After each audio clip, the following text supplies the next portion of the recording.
So, Five Nights at Freddy's, am I right?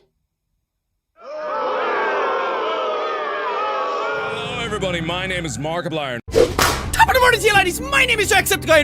Hey, how's it going, bros? This is PewDiePie. Sup YouTube, what's going on? Corey Kitchen. And welcome Welcome to Five Nights at Freddy's. to Five Nights at Freddy's 2. To Five Nights at Freddy's 3. To the Five Nights at Freddy's 4 demo. Five Nights at Freddy's sister location. To Freddy Fazbear Pizzeria Simulator. Five Nights at Freddy's Help Wanted. But that is the end of the game. That is the end of Five Nights at Freddy as far as I know. Like, I don't even think that I want there to be any more Five Nights at Freddy's after this. Hello everybody, my name is Markiplier and welcome back to Five Nights at Freddy's.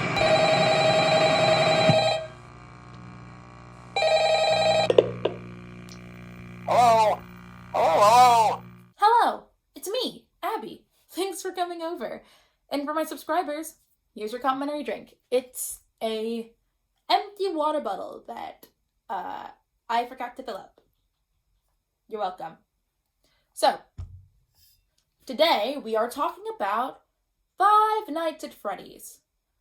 I want to add the disclaimer that I'm giving my best understanding of the lore. Five Nights at Freddy's is moi dense with 11 games, 3 books, 11 novellas, and a movie that'll come out probably once I die. So, it's easy for some things to get murky. And I just want to tell you that because it's important to know that that's not my fault. It's Scott Coughlin's. So, that's your disclaimer. Also another one, actually, on top of it. This is not an analysis. I might theorize here or there, but this is not built for me to tell you whether Five Nights at Freddy's is good or bad. That's other YouTubers' jobs to do. My job is to tell you what's going on, because you can't tell or analyze anything if you don't know what's going on. So, here's what's going on. But before we even tell you what's going on, I have to let you hear our sponsor. So, let's go do that. This video is sponsored by Raid Shadow Legend. No, there's no sponsorship from them. Look at me, they're not sponsoring me. And that's why, if I want a sponsor, I'm gonna have to do everything myself. So this video is sponsored by me.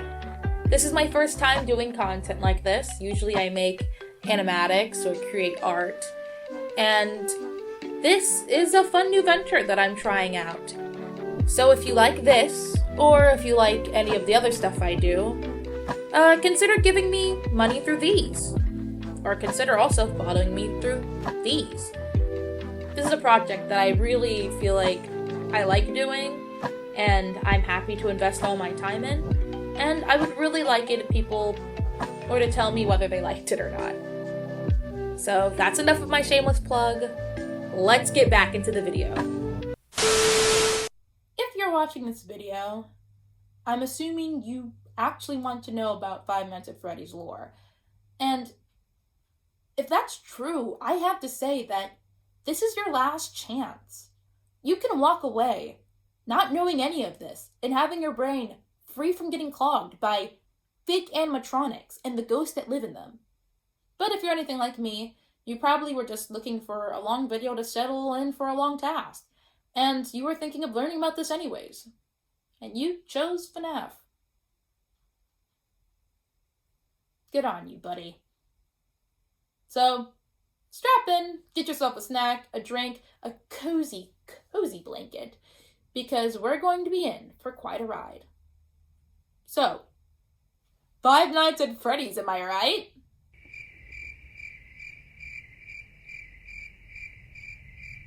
Yeah, it's still not funny the second time. Alright, let's get this party started. So let's start with... You know what's really scary though? Search Five Nights at Freddy's on YouTube. Now, I can already see the eye rolling because if you click this video, you already know what it is. And honestly, if you've been on TikTok since December 2021, you're probably at least familiar with its newest game right now. Five Nights at Freddy's Security Breach. Freddy, you're supposed to be on lockdown. Vanessa.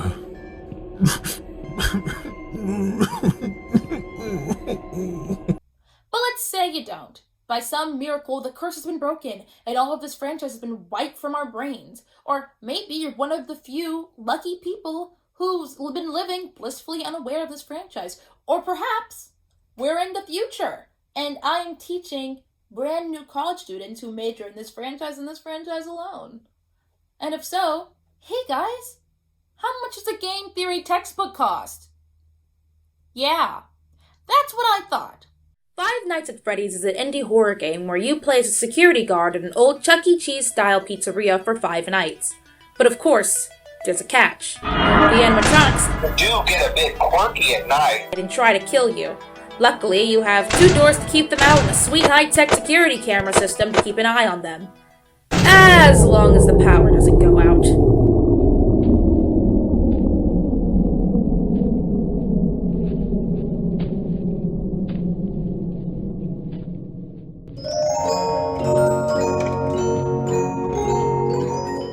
So it's up to you to manage your resources and survive until 6 a.m. 5 nights in a row so you can get that sweet, sweet paycheck. A pretty straightforward concept if you really think about it. So straightforward that it actually did extremely well, especially for the genre. By the time the game Five Nights at Freddy's was out, I was in middle school and was far too much of a baby to play it. And today, I'm proud to say that I am still too much of a baby to handle it. But even despite that, everyone I knew was playing the game. It was the go-to game for sleepovers. Not that I was invited to any or anything like that, but that's what they told me, and I know that they would never lie to me. Middle schoolers do not lie.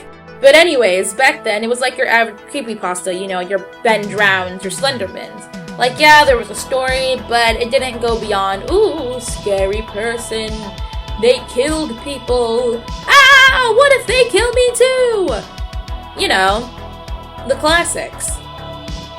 I mean, you could even look at MatPat's first theory on it. There was no way he could have predicted any of the things that were to come in the future.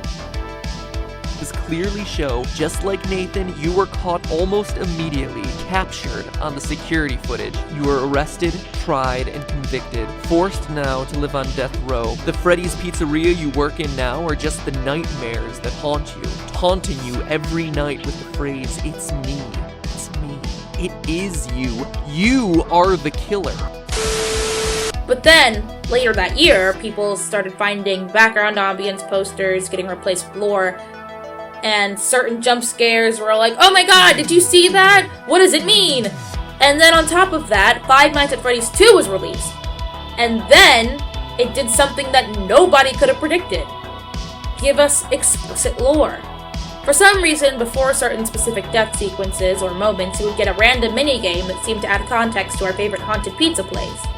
And little did we know, the nightmare that was going to take place. Okay, Dad, show me what you got. Right-ho! Whoa, cut. That's a little too 70s for the 80s. The 70s! A time for roller skating, disco parties, and roller skating disco parties, and of course, animatronics. Or at least it was for 2 bright-eyed, bushy-tailed entrepreneurs. Henry Emily, a man with 2 first names, 1 daughter, and a love for robotic singing animals, and William Afton, a man with a wife, 3 kids, and an insatiable bloodlust. You know, normal business owner stuff. They opened this really cool place called Fazbear's Family Diner, and what makes it really special is their first line of animatronics called Springlock Animatronic Suits. A brand spanking new animatronic that is a regular dancing animatronic, and get this, a wearable suit at the same time. And they had 2 of these bad boys, a Spring Bonnie the Bunny and the star of the show, Fredbear. So, things were pretty promising. But there's gotta be a catch. And there is. These suits are a little dangerous. You see, these suits are very sensitive to moisture and movement, which means that occasionally the spring locks may loosen and fail, which in turn means that it might change to animatronic mode instead of suit mode without warning. And if you're in that suit, that won't stop it from going into robot mode. But don't let that make you nervous, because sweat is moisture, and that will cause it to fail. So don't do that. Or make any sudden moves. Or breathe too much. You know what? Just sign this waiver. Make sure you got insurance. and the last will and testament. Also, you wouldn't happen to know any good lawyers, would you? So things get a little dangerous, but what is success without a little risk?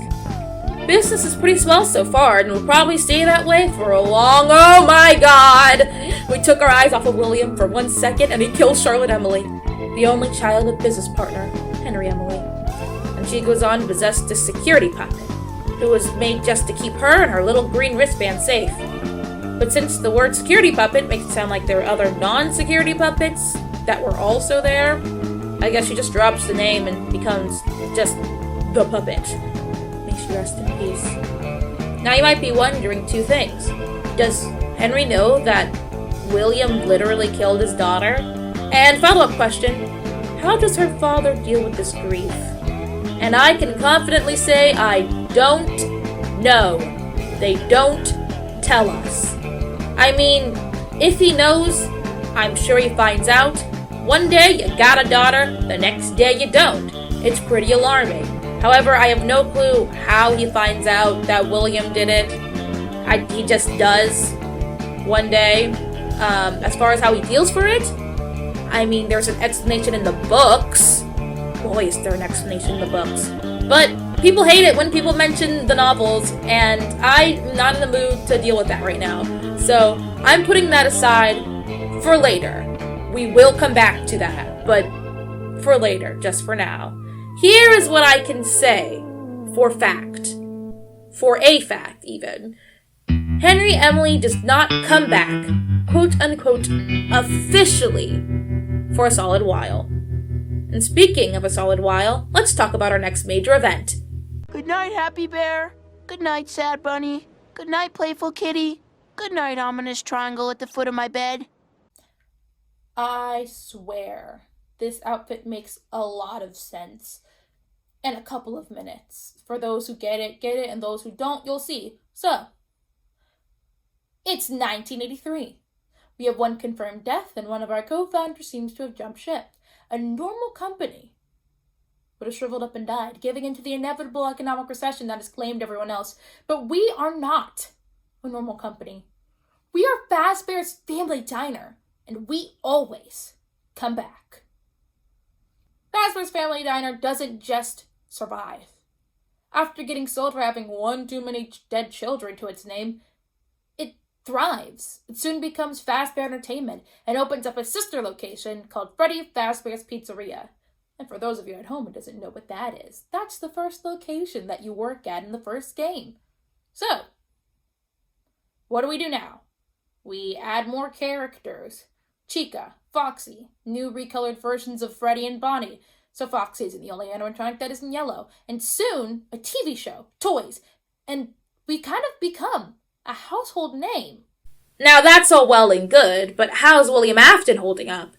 Oh no, it appears he has a problem child. No, not the one terrorizing the sobbing boy. I mean the sobbing boy himself. The crying child, or Evan, for those who hate the no name seems to be given to him. Speaking of which, I did some research, and it seems that Evan literally is just like a fan-made name. I mean, I did find one Reddit post that seems to theorize that you can get the name Evan from the FNAF survival logbook, and that's like a super long, convoluted method that includes Vigineer ciphers and call and response, Q&As from the book. You know, I'll link the post in the description for those of you who really want the full story. It's not completely out of left field per se. I mean, there had been character names revealed for this book, i.e. Cassidy, but for some reason, though this one is widely loved, it is not nearly as widely accepted as I thought. I mean, some say his name is Chris, some say no, it's Norman, both of those have been debunked. Some say, no, he's neither of those names, that's Michael Afton. And I will tell you, I don't think that's true, okay? But we can put that aside for now. You'll see in the future why I don't think that's true. In the very, very near future why I don't think that's true. However, when I look through the Gospel of Game Theory, the great prophet MatPat has yet to call him by any other name other than the crying child. Unless for the couple times that he was wrong and called him Michael. But he knows better now. So, he's not Michael. He's not anything else, apparently. He's just the crying child. I mean, unless we mention some recent developments. If you have been looking at game theory in the year of our Lord 2022 through the early months, you'd know what I'm talking about. But that's way too far ahead in the future. So, you know, Crying Child. He's Crying Child. I just like calling him Crying Child because I think it's funny that one of the most important characters in FNAF canon was never properly named because Scott Cawthon runs an absolute madhouse when it comes to lore. So, Crying Child is giving William Afton problems. How? Well, his least favorite son is deathly afraid of the animatronics, which is, you know, if you can imagine, a real hassle when you make animatronics. It's not like he doesn't like Freddy, Fazbear, and the gang. I mean, he has all the plushies and he watches the show. It's just the robots, and it is bad. It's a meltdown in the middle of a restaurant bad. Full-blown panic attack at the thought of going there bad. So, how does he deal with the issue? Well, let's get a round of applause for the first game in the timeline, Five Nights at Freddy's 4. What was supposed to be the final game 4 games ago. I'm scared, Dad. Do you trust me, son? Yes. Come on, son. Rule number 1, never trust anybody. In FNAF 4, we play as the Crying Child in the days leading up to the birthday party. What stands out about this game is that it's the first FNAF game with any mobility. All 3 games that led up to this point have been pretty similar. Though they had some mechanics that may have differed from the previous carnations, FNAF 4 is where things really start to deviate from the norm. And now that I think about it, I don't think it ever comes back. You start each game with a minigame, where you go through different experiences as the youngest Afton son. Each short scene gives a little bit of context to the Afton household.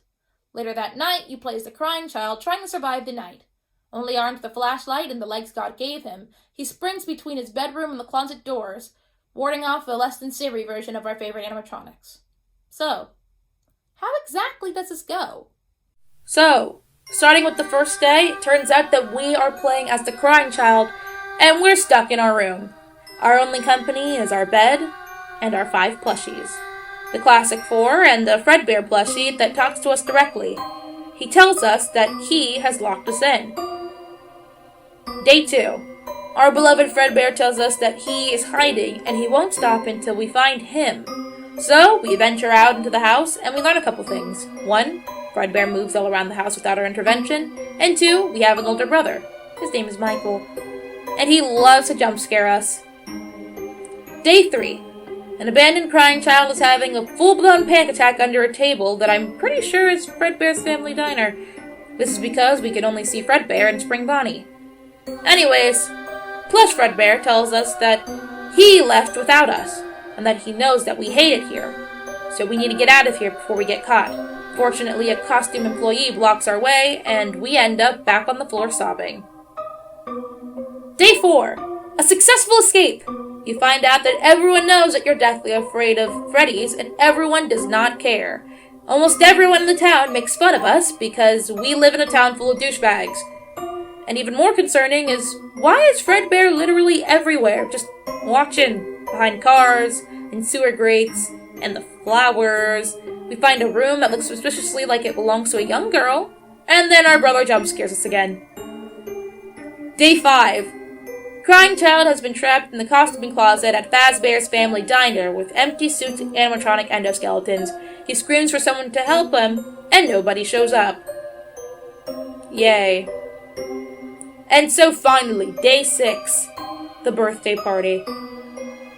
Michael Afton and friends find it hilarious that the Crying Child freaks out around the animatronics, so they have the bright idea to put the kid in Fredbear's mouth. Now!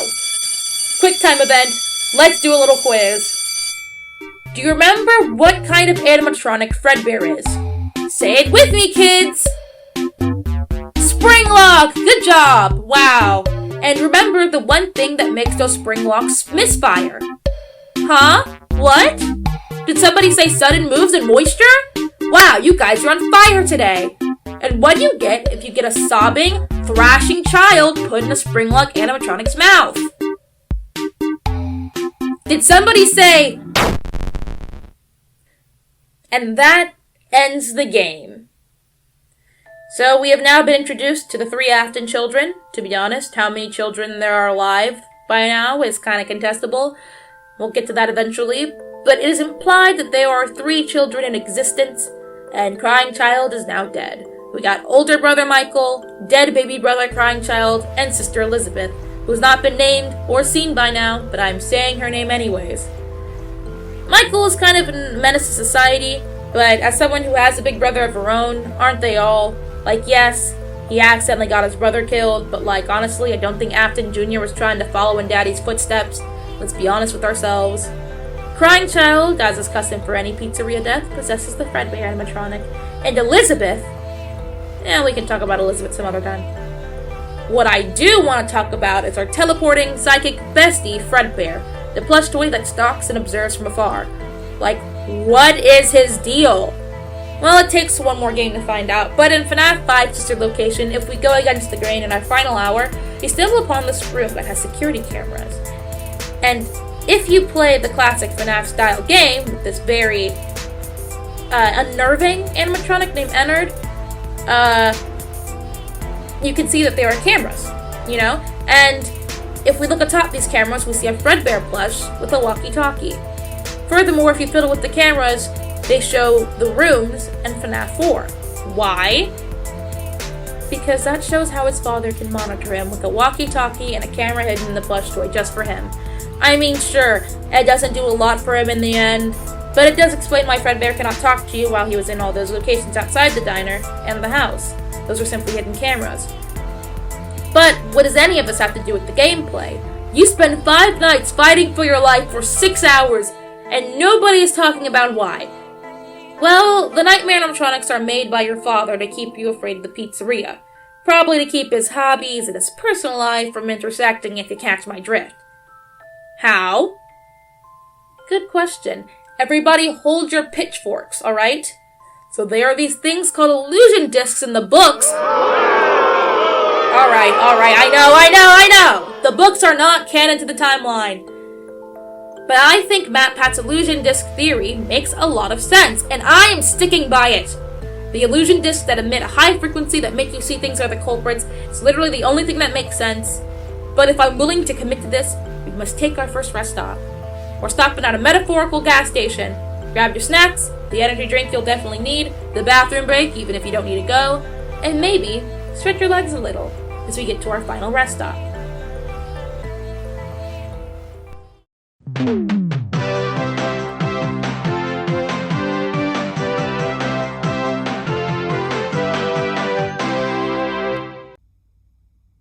Does this count as plagiarism?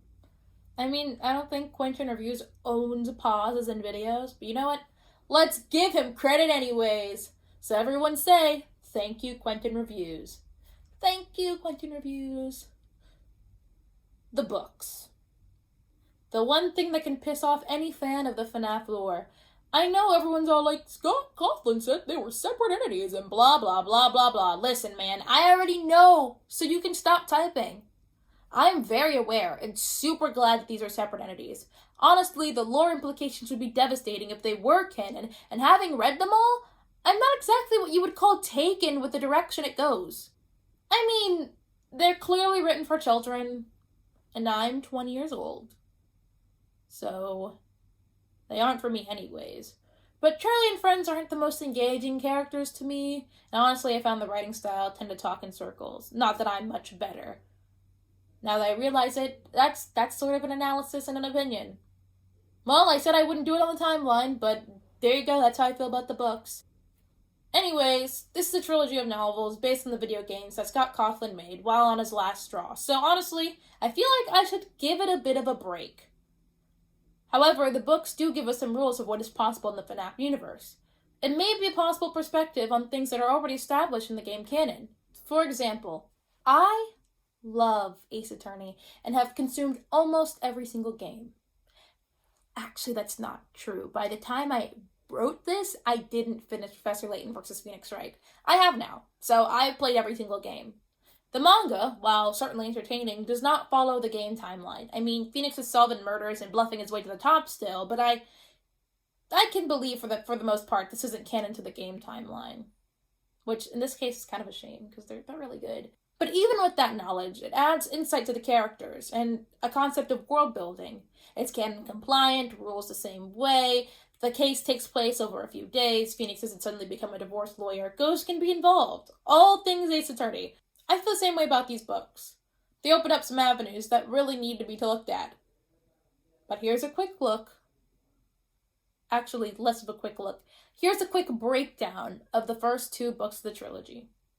Our scene opens, and we meet our main character, Charlie Emily, daughter of Henry Emily, and she has to return to her hometown Hurricane.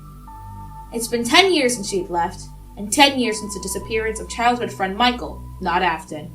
Michael, not Afton's parents, are doing a memorial service for him. And because of this, she gets to meet old friends and face her dark past. 10 years ago, 5 kids went missing at Freddy's, and those cases were left unsolved.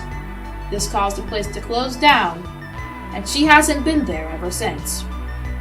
Opening scene, she goes into a diner, and we meet 3 of our main characters.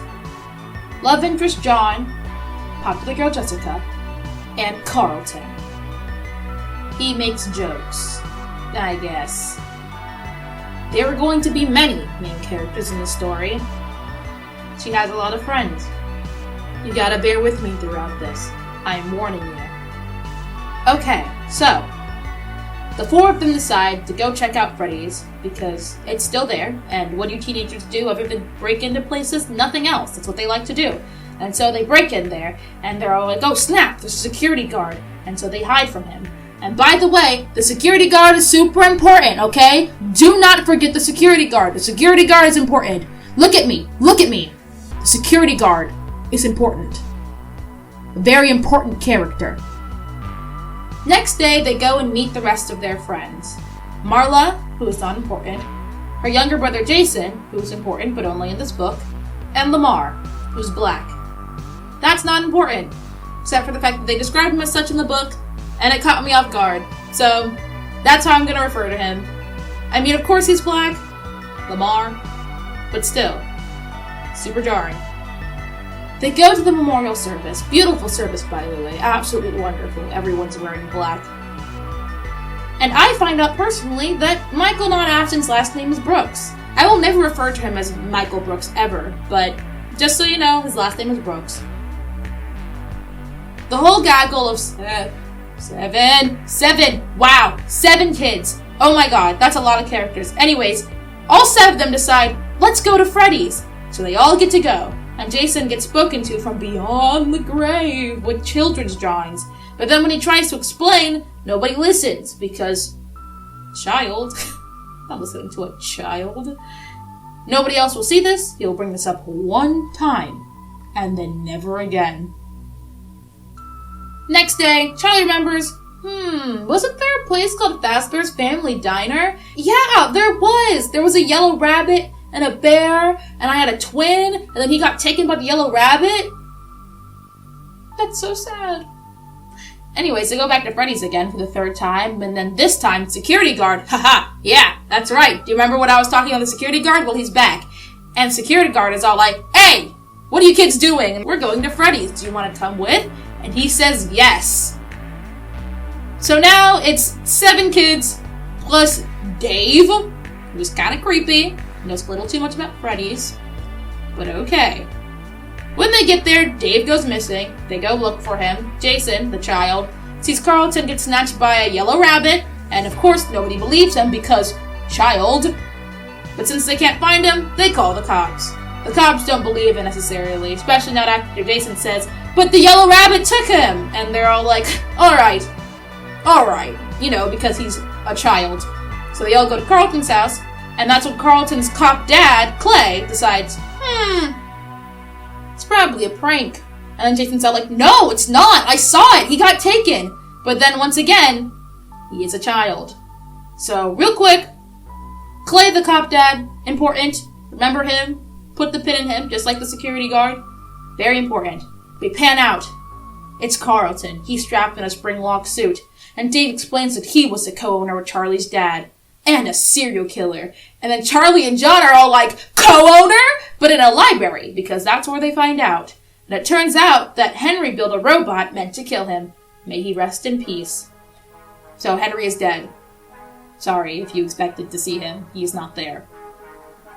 Now, Jason goes back to get Carlton. He's all like, listen, I may be a child, but I'm still a character in this book with agency. So he goes to Freddy's.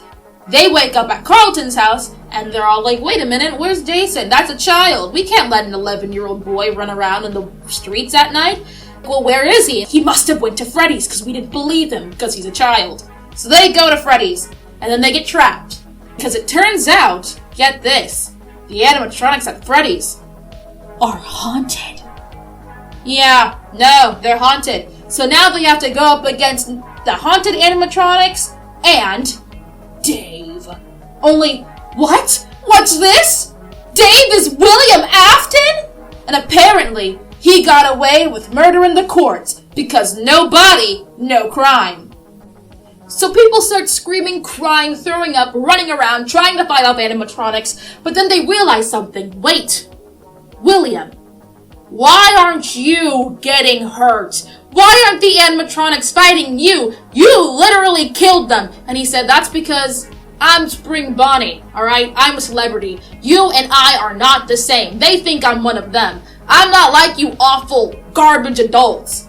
Now children, after them. And so the animatronics start closing in, and then Carlton, despite not having any other attributes or having really a personality other than making jokes sometimes, he says, wait, Golden Freddy. I mean, not Golden Freddy. I mean, Michael, not Afton. Look at me. This isn't you. This isn't you. Remember me. Remember us. We used to be friends. Look, no, don't look at him. Look at me. This isn't you. And then it works. Michael, not Afton's all like, you're right. It isn't me. This isn't me. This isn't me. Guys, you have to stop. These are my friends. And then the fighting stops. And then Carlton's cop dad Clay shows up with a gun. He's all like, everybody, hands against the wall. I'm saving these children. And then William's all like, no, you're not. And grabs Charlie and is all like, I'm going to kill this girl if you try to apprehend me. And then Charlie is all like, no, you're not. Reaches into her suit. Spring lock, failure. And he dies. Charlie kills a person. And then the story ends. Amen. So, that was a lot. What are we getting out of this, truly? Well, first off, why is the story called The Silver Eyes? That's because, in Charlie's memories, Foxy, when he was getting built, he had silver eyes, and it freaked her out. And why was her dad stroking Foxy's endoskeleton? What the heck? Henry, what is going on in there? Also, what should we take from this lore-wise?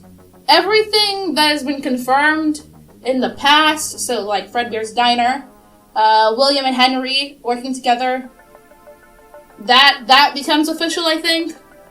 It's been a while since these things were confirmed, so I couldn't tell you straight right off the bat. But overall, the story, as of right now, doesn't do a lot of confirmation of anything. It doesn't really mean anything for the future. It's not from anything that I have already told you. It's just a retelling of regular FNAF. Nothing much. So that is why we gotta move on. Charlie is now in college with Jessica. Yay! Congratulations! Happy graduation! It's been a year. You shed most of the cast. Everyone say goodbye to Marla, Jason, Lamar, who was black. You will be missed. The cast is now slimmed down. We have 4 people now. Charlie, John, Jessica, who I am starting to love, and Carlton. It's copped out of Clay. Carlton's gone. He went to acting school. I thought he would be, part of the main 4. You got your main character, your love interest, sometimes the mean, though just because it's mean, but the popular one, and then the funny one. But I guess Carlton was all like, no, I'm tired of being funny. I'm going to college. So he gets to go to acting school, and his dad gets to be part of the main group now. So, shout out to Carlton's cop dad Clay. Welcome to the team. So, Charlie is now studying robotics. Her studying robotics pretty much has nothing to do with the story. However, it is important for something later, in the next book, so I will say it now, so that way you remember that I said this and you can't say I didn't. 2 important things about her studying robotics. Number 1, where she gets her parts. Number 2, her science project. So, where she gets her parts. She goes to her old house where her dad used to make toys for her, grabs some of her old toys, and tears them bad boys apart. One of those toys, or the most important toy, is her favorite, Theodore. He is a robot rabbit. A robot. A rabot. A rabot, if you will! That's really funny, and definitely no one's ever said that joke before. So, Theodore the rabot, inside sticking out, head popped off. He is there. Just know, Theodore has a head. It is in her room. He is around. Second, the science project. She is building these 2 robots who talk to each other using AI, and in order to talk to them, you gotta put on this earpiece that emits a certain frequency so that way they can recognize that you're there. That is a thing. Those 2 things are real. Those 2 things are happening. If I talk about the 3rd book and you're all like, she never mentioned this. Yes I did. So, now it's your fault. Not mine. I covered all my bases. So, like I said, Charlie is studying robotics. Good for her, bestie. She's not doing too well, like, mentally. No, she's barely holding it together. She really misses Sammy, her twin. Fly High King, you will be missed. So she's not doing very well. But lucky for her, she's got a boy who's willing to take her on a really bad date. Say hi to John, everybody. Clap, applaud. Thank you for coming onto the show, John. This date is really bad. I'm gonna spare you the details, because it's bad enough that I had to be dragged on it. No need to bring you guys along. So, bad date, goes to class the next day. Carlton's copped out of Clay, who is now divorced. Sorry about Bonnie, sorry King, it happens. He's divorced now. He pulls Charlie out of class, and he says, hey, look at this dead body. And she's looking at it, and she's all like, yeah, you're right, this is some Springlock animatronic suit action. So something is going around killing people by putting them into animatronic suits. Is it William Afton? I mean, they never found his body. Did he survive? I mean, he did once. What's one more time, am I right? Clay is not so sure. Charlie goes on another bad date with John. Speaking of John, he does construction now in Hurricane because there was this big storm that hit Hurricane. Completely told the place, including Charlie's creepy old house. That is important. Charlie decides, I gotta go to Freddy's. I just need to make sure. Is he dead? Is William Afton actually dead? And she asks John, hey, will you go with me? And he says no, because I guess he doesn't realize that he's stuck in a Five Nights at Freddy's book. So she tricks Jessica into going instead of going on a cute, cool shopping trip, which, like, why? Y'all could be buying cute clothes. Instead, you're looking at dead bodies. So they find his body, and Jessica has to touch it, and it's all like, ew, that is gross. Also, why is it still there? It should be gross mush by now. It has been over a year, and it has been exposed to the elements. Even if you're in a house, you decompose after like 3 days. I don't know why he gets to just be there, preserved. But then Charlie, on her way home, she's all like, there's a lot of buzzards in this area. That's gotta be a dead body. And she goes and she checks, and it is. And this one looks just like her. And so she calls Carlton's cop dad Clay, and then Carlton's cop dad Clay is all like, it's probably a coincidence, which is what he said last time about Carlton getting snatched, but then he was snatched in real life, so I don't know why he keeps saying that. But he's all like, yeah, there's plenty of white, young women with brown hair, and to be fair, that is fair. At least let me break into the lady's house and check it out. And he says, okay. And when she goes there, she finds 3 graves, and she's all like, not good. Charlie goes on another bad date. I know. I wish I didn't have to read it. You're lucky that I'm just saying she went on a bad date instead of giving you the blow-by-blow. Then they visit her house, where there are 3 closets in her room. These 3 closets are important. Don't say I ever mentioned them. There's technically 4. There's 4 closets. They are important. Remember the closets. They are important. Not for this story, for the next one. But remember that there are 4 closets, and they are important. Cool. Also, there are 3 graves near her house. They're not related to the closets. They're just They're just near her house. And Charlie's all like, wait a minute! Whatever is making these graves, they came from my house. And then she gets attacked by Foxy, who is Foxy but twisted. Do not ask me what that means. I looked at what the animatronics are supposed to look like. I don't know what makes them so twisted. They look fine to me. But yep, they're twisted. She finds out that these horrifying animatronics are made with these illusion discs. See, we're bringing it full circle, the illusion discs. I'm bringing them up, and now you know what they are. You know where I got them from, book 2. These illusion discs, basically, they fill your brain up with noise and make you see things. These things may be scary, they may not. Who cares? They're supposed to not be scary, but then apparently for some reason, children see, oh snap, it's Foxy, and it's Freddy.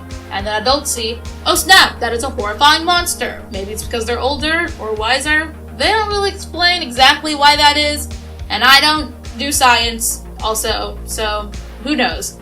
But that is what is going on.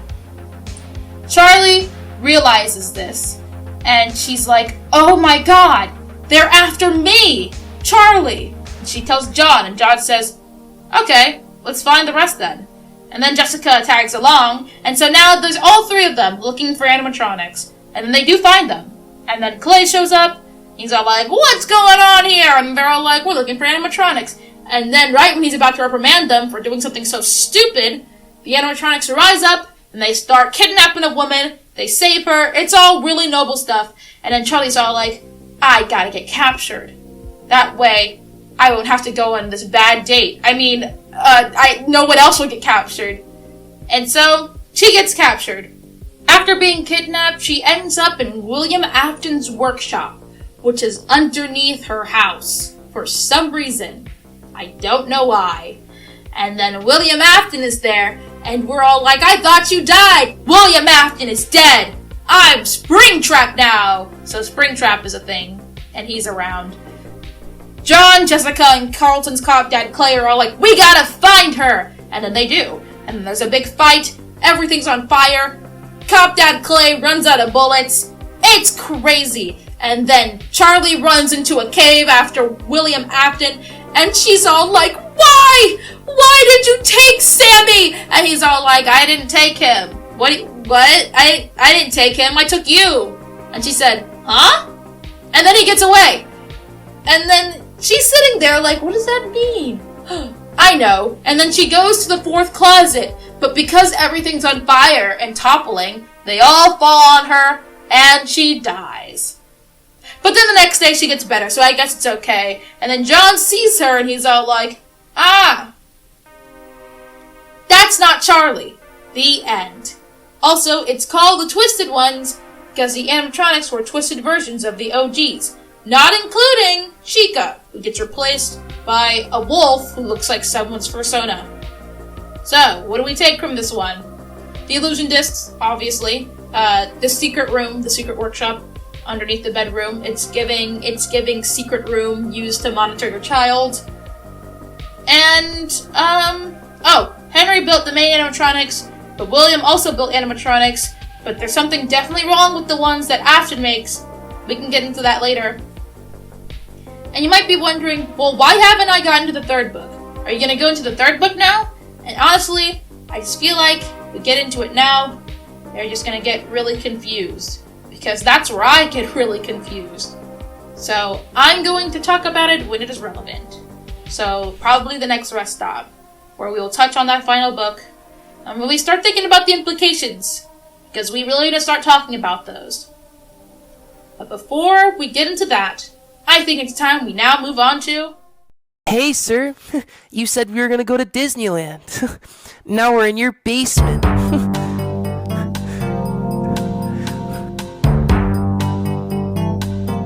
Quick recap. We are now 2 dead kids into this venture. A sane person would cut their losses. But Fazbear Entertainment has better things to do. Crying Child's death was just convinces the bigwigs at Fazbear Entertainment to retire the spring-lock suit.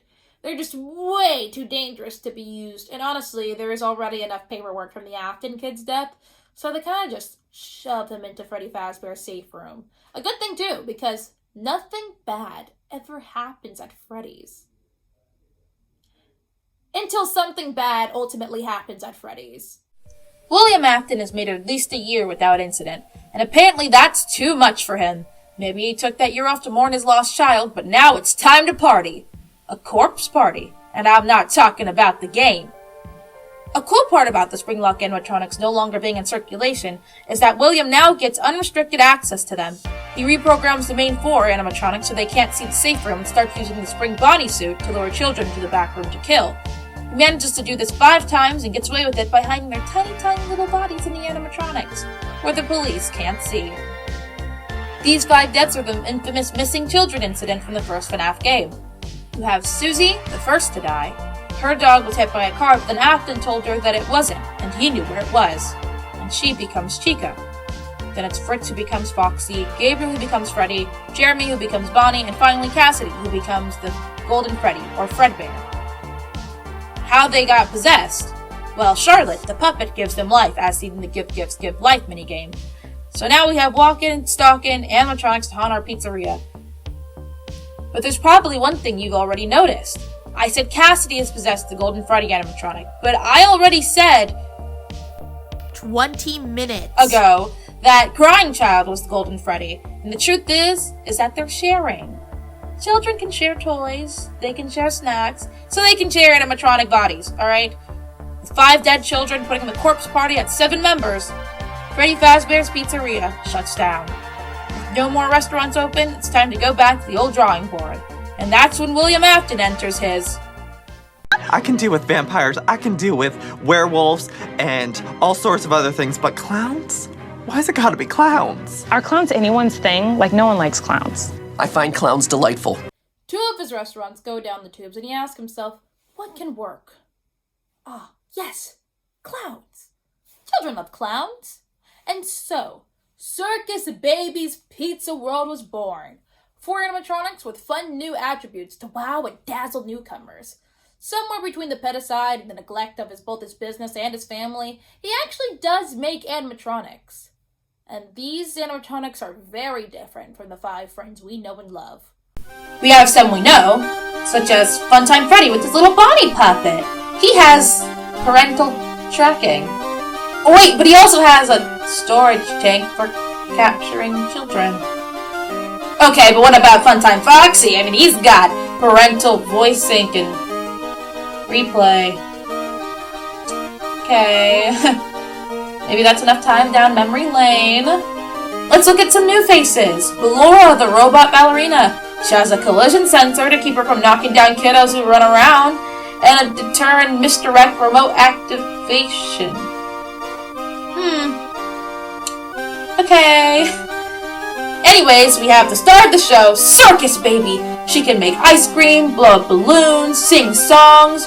She also has a machine claw. Okay, so these animatronics might have some motivations behind them. But to be fair, we have yet to try them out. I mean, as long as nobody gets hurt, we can make some real cash. They open up the place and give it a go. Starts off pretty strong, but this one doesn't even last 24 hours. William Afton tried so hard this time. He told his daughter not to be alone with the animatronics. Don't go near them, especially Baby. And then Elizabeth's all like, Daddy. She's canonically British for some reason now. Anyway, she's all like, Daddy, why won't you let me play with her? And then goes to the same room with Circus Baby and dies. All she wanted was a little ice cream and she got clawed. As is custom, she ends up possessing Circus Baby. There's also a theory that Ballora is metaphorically or actually the Afton mother. This idea was never truly confirmed or expanded upon, mostly because as far as Mrs. Afton goes, she's pretty MIA, but just thought I would at least mention the other Afton parent. I'll give William a C- for telling his child not to go into this room. And I would give him more, but it depends on the hang-up I have on the timeline.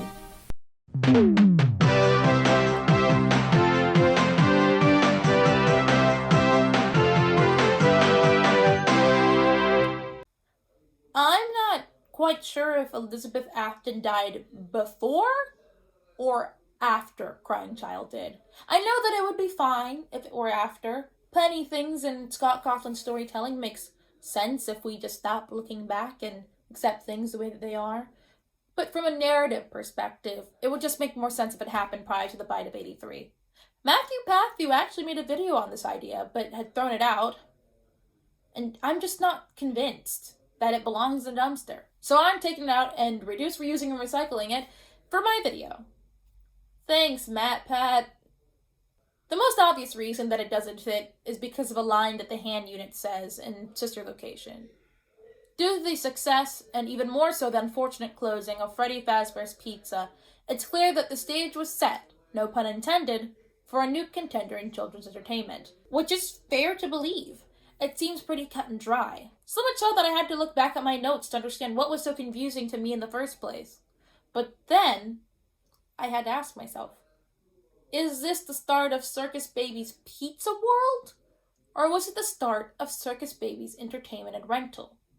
Because that creates a serious distinction. If it is the restaurant opening, then of course, it is after. But if it's the rental service, it may mean that because Freddy's closed, they had to do something to make money and end up relying on Circus Baby in the end. My thought process is that Circus Baby's Pizza World was created after Freddy Fazbear's was open, but before the bite of 83. If Elizabeth was taken before the crying child had died, it would explain the amount of care put into preventing crying child from having the same fate. First, William Afton kills his first victim. Then, the rise of Fazbear Entertainment starts. The rebranding, the new location opens up, and one of those locations is Circus Baby's Pizza World. At this moment, Afton has gotten away with murder, and of course he wants to do it again. I think that he gets overconfident and starts developing animatronics designed for the purpose of luring and killing children. He was basically streamlining the concept. However, there's a little snag. His daughter is enamored with one of his creations, so trying to keep his daughter from getting stuck in the crossfires, he tells her to stay away, especially from Baby. Opening day happens, she doesn't listen, and ends up getting snatched and killed. Circus Baby's Pizza World is done after opening day. Afton stores them under the house not to be used. That is when Crying Child's issue seems to come to light. Now, in Matrick Patrick's thinking, I recall him saying that Crying Child perhaps witnessed his sister's death, causing him to become terrified of the mascots. Hence why Nightmare Fredbear has a stomach mouth, which is fine and cool, and I'm okay with this. Crying Child is also the only child left who is young enough to actually get caught up in the crossfires, so that's why he uses the cameras and walkie-talkies to monitor and make sure that this doesn't happen again, like with Elizabeth. The bite of 83 was simply an accident. May the Crying Child rest in peace. Another reason why this makes sense is Elizabeth's empty room. She's dead, so that explains why she isn't there, and more importantly explains why there's a toy in her room that looks like Mangle. Because that's not Mangle, it's Funtime Foxy. No, I will not elaborate. Just kidding, I will. This is a bit of a controversial idea, and if you don't want to believe it, that's completely fine. Most of this video is completely viable, even if you don't think it's true. But I still want to talk about it, because it haunts my dreams. I feel like nobody talks about it, and I want to talk about it, so it's my video, I'm gonna talk about this. For those of you who don't know, Mangle is an animatronic in FNAF 2 that was introduced with the rest of the toy animatronics. This animatronic is mostly a horrifying tangle of animatronic endoskeletons. Why does he look like that? Good question. Children! Children did this to them. So maybe consider that before having a child. But I think the more important part is, why is he in her room? At this point in the timeline, Mangle should not exist. Toy animatronics are post by 83. I think Mangle is Funtime Foxy. I know that it's kind of controversial, and they're all like, no, they're different. Look at them. Even though they look very, very, very similar, they're built different. And all I have to say to that is, like, by the time Mangle was made, I don't think Funtime Foxy was real in the sense of, like, production-wise, in the real life, not in the FNAF timeline. I mean, Scott Cawthon was on FNAF 2. How could he possibly conceive of FNAF 5? A game that wasn't even supposed to exist. You know what I'm saying?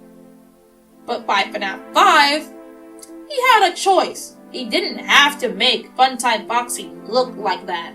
As a matter of fact, he probably could have stole the color scheme straight from Ballora. She's not matching anybody. She's purple. Why is she the only one who's purple? Why can't he be purple too? I would have accepted Purple Foxy. I think Purple Foxy's cool. I think Purple Foxy should be real. But he didn't. He made him look suspiciously like Mangle. And I feel like that is important. Is it important in the grand scheme of things? No. Most of the stuff in this timeline don't matter for the future, but it matters to me, so we are going over it. I just can't ignore it. I just can't ignore the similarities. But we can confirm that Mangle and Funtime Foxy are somewhere in the realm of the same entity, or at least it has been thought about in the canon. And for that, we can only look inside the third and final book, The Fourth Closet. This is where things get complex for no reason. Honestly, I had no idea where to segue to The Fourth Closet because it is a lot to unpack, and is generally where I get super confused. So much so that I was like, thank God this isn't canon to the games, because what is going on? I'm so confused. And now, I get to do that to you. And for those of you who already know, I'm sorry. And for those of you who don't, I'm sorry. So, last time we left off, Charlie died, but then she came back. And John is like, that's not Charlie. 6 months have passed since John had said this, and Jessica's like, John, you have to stop acting this way. You're hurting Charlie. And John says, but I saw her die though. I was literally there. And who comes back the next day unscathed after having an entire house fall on top of you? And even hotter at that. That's super weird. That's not normal. That's not Charlie. And to be fair, Charlie is no longer the same. She dresses differently. She moved out of Hurricane, and on top of all that, she literally has no memory of anything that happened in the last book. But everyone seems pretty fine with it. Carlton comes back, as does Marla. Lamar, who is black, does not, because he said he would never set foot in Hurricane again. He proves to be the smartest character in the entire trilogy, which is great for him. I mean, that proves he belongs in Cornell. John talks to Carlton's cop dad, Clay, and he thinks, you're right, Charlie's weird too. I mean, when I tried to give her this old doll that meant a lot to her, that was made by her dad, she didn't even want it. So, they decide to have a secret meeting about Charlie. Before this happens, Theodore, if you remember Theodore, the robot, yep, he's back. I told you he's important. He starts mumbling secrets, and then John is like, I need to go tell Carlton's cop dad Clay, and drives by Circus Baby's Pizza World. Wait, what? Oh, by Circus Baby's Pizza World, so that's there. And he sees this clown girl walking down the street. Strange. Then he arrives at cop dad Clay's house, and he's bleeding all over the floor. He finds Ella, the doll that I previously mentioned, on the floor, and she has an illusion disc sitting right underneath her foot. So he turns that on, and then she turns into a human toddler. At the hospital, they find out more kids have gone missing. So he tells Jessica about Theodore's secret code, and she's all like, no, that's a place. He's talking about a place. So they go there, and it turns out Charlie Zahn is there. They talk for a second before Charlie shows up. Jessica and John hide in a different room, and they find a chest. And they open it, and in there is Charlie? Wait, but if you're Charlie, then who's that out there with your aunt? And when they look into the keyhole, they see Charlie Zahn get murdered. So they just dip out, taking original Charlie with them. At John's place, they hide original Charlie there while they still can. Then fake Charlie, or hot Charlie, shows up looking for real Charlie. So John dissuades her by asking her on a date. John goes on this little date, and hot Charlie is like, I'm on to you. But nothing happens. Jessica, seeing this, she goes and follows her, and they end up at Circus Baby's Pizza World, where hot Charlie reveals that not only is she not Charlie, she's a robot. And she's also Elizabeth, the original Afton daughter who was killed by this robot Charlie Circus Baby hybrid. Also, Springtrap is there. Just kidding. He's not. There was no Springtrap. He's a trick of the illusion disc now, so whatever you thought about Springtrap doesn't matter, because he's not real. However, William Afton is real, and alive, and he's making a new body for himself to live in that's part animatronic and part human body. He's also melted all of the original animatronics together in order to make it so take that as what you will. And Jessica is forced to operate on him. Icky! Then John invites Carlton and Marla to catch them up on a book and a half's worth of info, and they're all like, man, what do we do? So John remembers in the last book, Charlie was working on a project with these two talking robots. Remember these guys? I mentioned them earlier. So, they use the AI to learn how to talk, and in order to be included in their creepy crawly conversation, you gotta use the earpiece, and it puts out a certain frequency that matches theirs. This causes them to recognize you. But maybe they can do that in reverse and become invisible to the animatronics. So with that in mind, Carlton goes to grab the science project at Jessica's house. So while he's at Jessica's, Hot Charlie shows up and reveals that she's a robotic clown girl with the intention to kill. But using the earpiece, he gets away. Meanwhile, Jessica finds the other kids that went missing. John and Original Charlie go to the house her aunt was murdered in. Going through some of the stuff, they hear a little bit more on why Henry killed himself. Apparently, Henry says that being with his daughter makes him upset, and that he and William made something that sent him over the edge. He said he managed to stop it, but they should not open the fourth closet. Now, in case I haven't mentioned it yet, but I'm pretty sure I did, but now I'm going into depth, Charlie used to have 4 closets aligned from biggest to smallest. When she got to a certain age, she would open each one. The older she becomes, the bigger the closet. The smallest one became to Ella, 2 and 3 had other dolls in it, but the 4th closet was never opened before Henry died. Before they can learn more, Hot Charlie, or Circus Baby, shows up. While that's happening, Marla and Carlton are tracking Jessica in Circus Baby's pizza world. They get through pretty smoothly as they have the earpieces, until they get to a mirror maze where Funtime Freddy tries to hunt them down. Jessica tries to help the kids leave when one of them gets snatched because, you guessed it, Mangle. What? You seem surprised. Why is Mangle, the toy animatronic, in a book about Funtime animatronics? And where's Funtime Foxy? That's right, crammed in the vents is actually as Mangle. Mangle gets referred to as Foxy, and thus proves they are the same entity. So Carlton and Marla find Jessica and the children, and Carlton decides to go after the one that was snatched while the rest escape. Carlton finds the kid, and Afton responds by giving an injection that sends him to the spirit realm. Carlton convinces the spirit children that Afton is evil through the power of puzzles and coloring. They go to heaven, and Afton gets to die. For real this time. Now that's all well and good, but let's move all that aside for the real meat of the puzzle. Charlie and Circus Baby talk.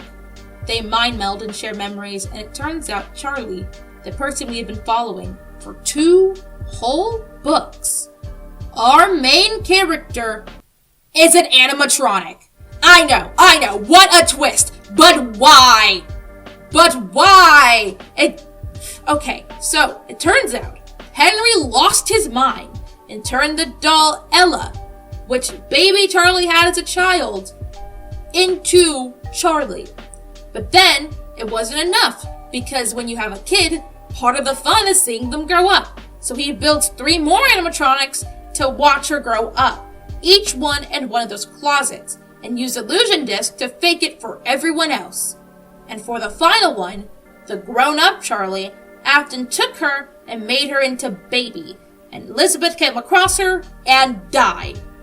Henry realizes there's something wrong with grown Charlie and sealed her. She was a Silver Eyes, not Foxy. Then all of a sudden, everything makes more sense and less sense at the same time. Like, there's a point where they're all like, oh, Charlie, I think Afton is alive. Wait, we saw him die. There was a pool of blood at my feet. And they're like, yeah, but for some reason the blood was fake. Because that was Charlie's blood. And Charlie isn't real. So the fake blood was her blood. And that's why Afton's all like, no, I didn't take Sammy, I took you. Because he did. Because Charlie was dead the entire time. But you understand how complex that makes everything super confusing. Everything super lost. Like, you mean she was a robot this whole time? The whole time? Okay. Fine. Okay, fine. I'm still not quite sure what any of it really means, but at the end, Charlie dies. John and everyone else gets to move on with their lives, I guess. I guess Carlton gets to become an actor or something. I don't know. They're fine. She's just dead. The book is over. By now, I have explained all 3 entire books from the FNAF series. And I also have mentioned how uncanon it is. And how I'm glad that it is. Though these books are not nearly as long as I think they are super dense, and honestly, if I were to call FNAF anything, it would be dense. I mean, it's easy to get dizzy from all the animatronics and various locations, And even as I try to whittle away at this information to something easily digestible, there are just so many fine details to get through. And Scott is right to separate these novels from the mess in general, because it can easily get tangled. And by now, I am pretty sure you understand why.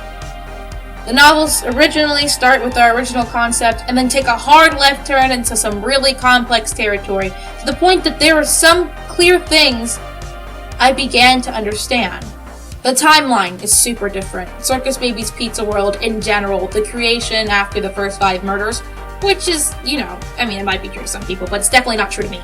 On top of all that, the death of Elizabeth, which didn't happen during Circus Baby's Pizza World. Michael and the crying child, where are they? They are gone. No more than 6 children are killed by Afton, which isn't even true, because by the time we get up to the first 5 murders, or the famous 5 murders, 2 other children already died, putting it at 7, and we haven't even gotten to Elizabeth, depending on whose timeline you believe. Charlie's backstory. Henry building a robot daughter doesn't happen. There's also no twin. Sammy doesn't exist. There are no characters that we can extract from the story, only named characters that are previously nameless, hence Elizabeth Afton. There also aren't any more Freddy locations in the novels. As a matter of fact, it doesn't even sound like much of a franchise at all. Hear about Freddy's in Hurricane, and then there's the Fredbear's Family Diner, and that is outside of Hurricane, but it's gone, and then Circus Baby's Pizza World. There is no reopening of FNAF over and over again. So, that doesn't happen. This book exists in a vacuum, which is fine. That's not what I need them for. We need them for boundaries in what the animatronics do. We need some understanding of why certain aspects of the world are represented in that way. What purpose do certain characters and literary devices serve through this universe and the story he's creating? These questions are important when we analyze this non-canon material. Non-canon material helps us cross our T's and dot our I's, something that Scott Coughlin only remembers to do after the ink is dried. Now let's move on. Was that the bite of 87?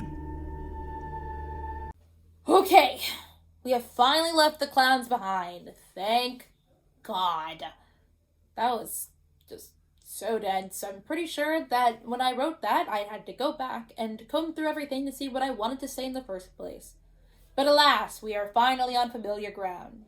So, we have to put away our clown wig and wipe off that thick makeup and decide to take things seriously. Whether before or after Michael had died, perhaps is debatable, but nonetheless, it's definitely done by this year. And so, what do? We reopen, and we rebrand. Freddy Fazbear's Pizzeria reopens with new, redesigned animatronics called the Toy Animatronics. We got Freddy, Bonnie, a Chica with more sex appeal for some reason, Foxy, and nothing bad has ever happened to him, and finally the super cool puppet that definitely isn't haunted. Nothing has ever been haunted at Freddy's before, and we will not start now. The toy animatronics are built so that way we do not repeat incidents. They're souped up with new security systems that can recognize faces. So this is great, but unfortunately, things don't go extremely well because William Afton turns up again and murders 5 more kids. Which is, as you could say, not ideal. I'm talking same method. We might include stuff in the kids in the OG suits, seeing how this new pizzeria has the originals, now withered and stripped for parts. So that's not great either. So they decide to shut the place down, allowing for one more birthday party. However, unfortunately, by this point, these animatronics are super freaky, and somebody really screwed with the programming of the robots, so now they hate adults. I wonder why that could be. Anyways, final birthday party, the animatronics freak out. One even bites off the frontal lobe of the daytime security guard, which is definitely not an appropriate activity for a children's birthday party. Though he doesn't die, which if for me, I would because the medical bills with the amount Freddy actually is paying you? But he doesn't die, and thus is the bite of 87. This ends the raid at the second location. Before we go, I just want to talk about one more thing.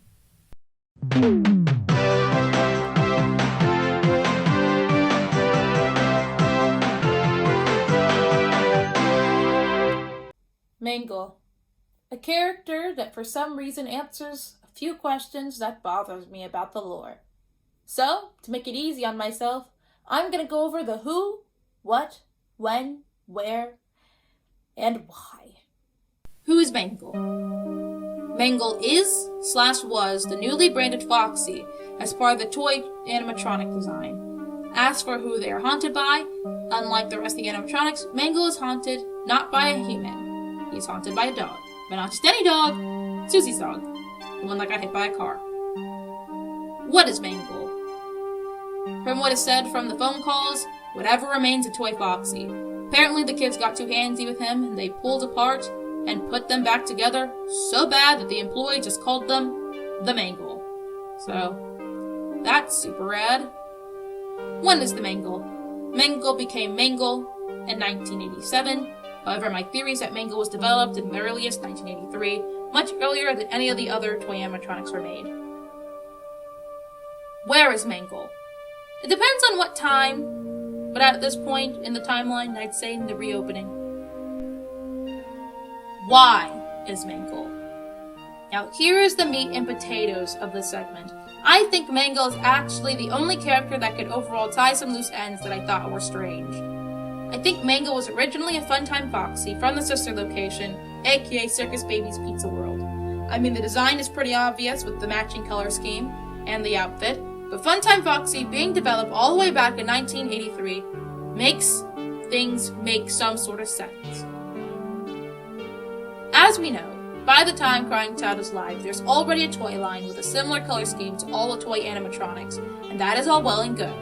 Funtime Foxy was probably originally created with that line of animatronics in mind. Or, if my theory of Elizabeth dying first is right, even better, because that would make even more sense. But let's say you don't agree with me. Afton hits Susie's dog with his car, dog possesses the robot. That makes sense if Mangle is the dog, because they're the only animatronic with more animalistic behavior, and on top of all that, isn't able to speak. He doesn't even have the cognitive ability because he's a dog.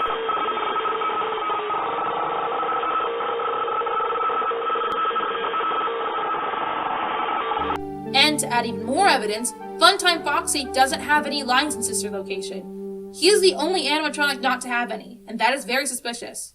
Also, I wasn't sure whether I should refer to this, but if someone wants to argue against my Mangle theory using the gender of Mangle versus the gender of Funtime Foxy, I got news for you. I could just say, they are robots, what gender, but I'm pretty sure that wouldn't cut it. In FNAF, Custom Night, Mangle and Funtime Foxy are given a voice. And if you want to use Mangle's voice lines as proof that Mangle is not a dog, you're wrong, but more on that later. Mangle's voice is mainly feminine, but there are masculine undertones underneath. Don't be afraid. Soon you will look just like me. Beautiful. Funtime Foxy has an exclusively male-sounding pre-recorded voice. It seems you couldn't make it to my show, so I brought the show to you. However, Funtime Foxy is referred to as a she in FNAF VR. Funtime Foxy is motion activated. For this reason, it's important to keep the room dark, as to not accidentally activate her. So both of them have very fluid genders, so I don't want to hear it. At all. Later on, after the 5 original murders, Afton makes the Circus Baby gang, Circus Baby's Pizza World happens, yada yada yada. The most important part is the opening of Circus Baby's Entertainment and Rental, a pure Afton product. They make the toy animatronics, and they have the Funtime animatronics to rent out. By now, Afton has been cut out of the picture. He's creepy, he has been suspected in killing 5 children, only getting away by the skin of his teeth due to lack of evidence. He's not exactly brand friendly. However, they might have brought him back in the picture for Funtime Foxy reasons. However, when Afton starts killing again, they kick him out again. And if that doesn't convince you, let's talk about the 4th closet. I know, you thought you were probably free, but alas, you're not. Let's talk about it. Here's what made me really consider my Mangle theory. We can talk about pixels and colors all day, but what we can't ignore is the fact that in the book, focusing on the Funtime animatronics, Mangle was put in that group, and you can't help but ask why. Scott Cawthon's influences and intentions are in this book, and this is the most important part about these books. The question is why? Why put these animatronic characters together? And my conclusion is that Funtime Foxy is Mangle. It just doesn't make any sense any other way. if I was writing the book and I already knew the rules and these two characters aren't the same, why would I change those rules just for the book? Like, we're talking about the same people, the same characters. As a matter of fact, the toy animatronics aren't even real in the book series, so why bring up Mangle at all? But no, Mangle is there, Funtime Foxy and Mangle are the same person there, so why not the same person in canon? There are a few things to consider though. Things like, why does he show up in the future unmangled? My reasoning for that is at the end they say the toy animatronics get scrapped, but Mangle didn't and just got returned back to Afton, who could fix Mangle. I think fixing Mangle prior to that was off the table due to him being no longer allowed on the premises, but you know how it is. All in all, this is just me making a basic and clean connection between these events, at least as clean as I can. But despite going on a long tangent about this, in the grand scheme of things, this doesn't matter. I know it's hard to hear this since I just did a big segment on it. I only realized this way too late. This was already written and I care about it too much, so I put it in. But it doesn't matter. It matters to me because I feel like it makes this lore make a lot more sense.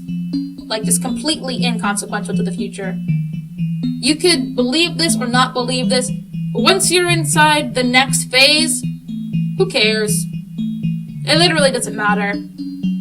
Once we get into custom night, who cares? And that is something that I'm willing to accept and something you'll just have to accept. However, I thought I'd talk about it because no one else does. I thought I'd finally put it to rest in my mind by sharing it with you guys. So, we can officially put Mangle away.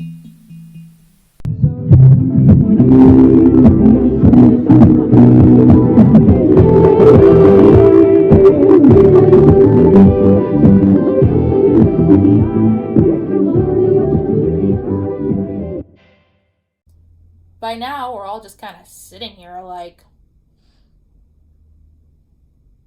okay, what now? That is the 4th restaurant we have closed down. Fazbear Entertainment realizes that they should cut their losses. There are 13 dead children into this, and maybe that's a sign that they... No, they would never do that. I'm joking. They decide to reopen and rebrand a 3rd time. You know, back to the original script, the original recipe of Freddy magic, original animatronics, original location. We are remaking the wheel, baby! And as you can imagine, with those some odd 13 dead prepubescents weighing on the mind, people didn't show up. So, Freddy Fazbear's 3rd comeback leaves them, as you could say, dead on arrival. But with Freddy's practically abandoned, that leaves with someone to go in and out as he pleases. And that person is William Afton.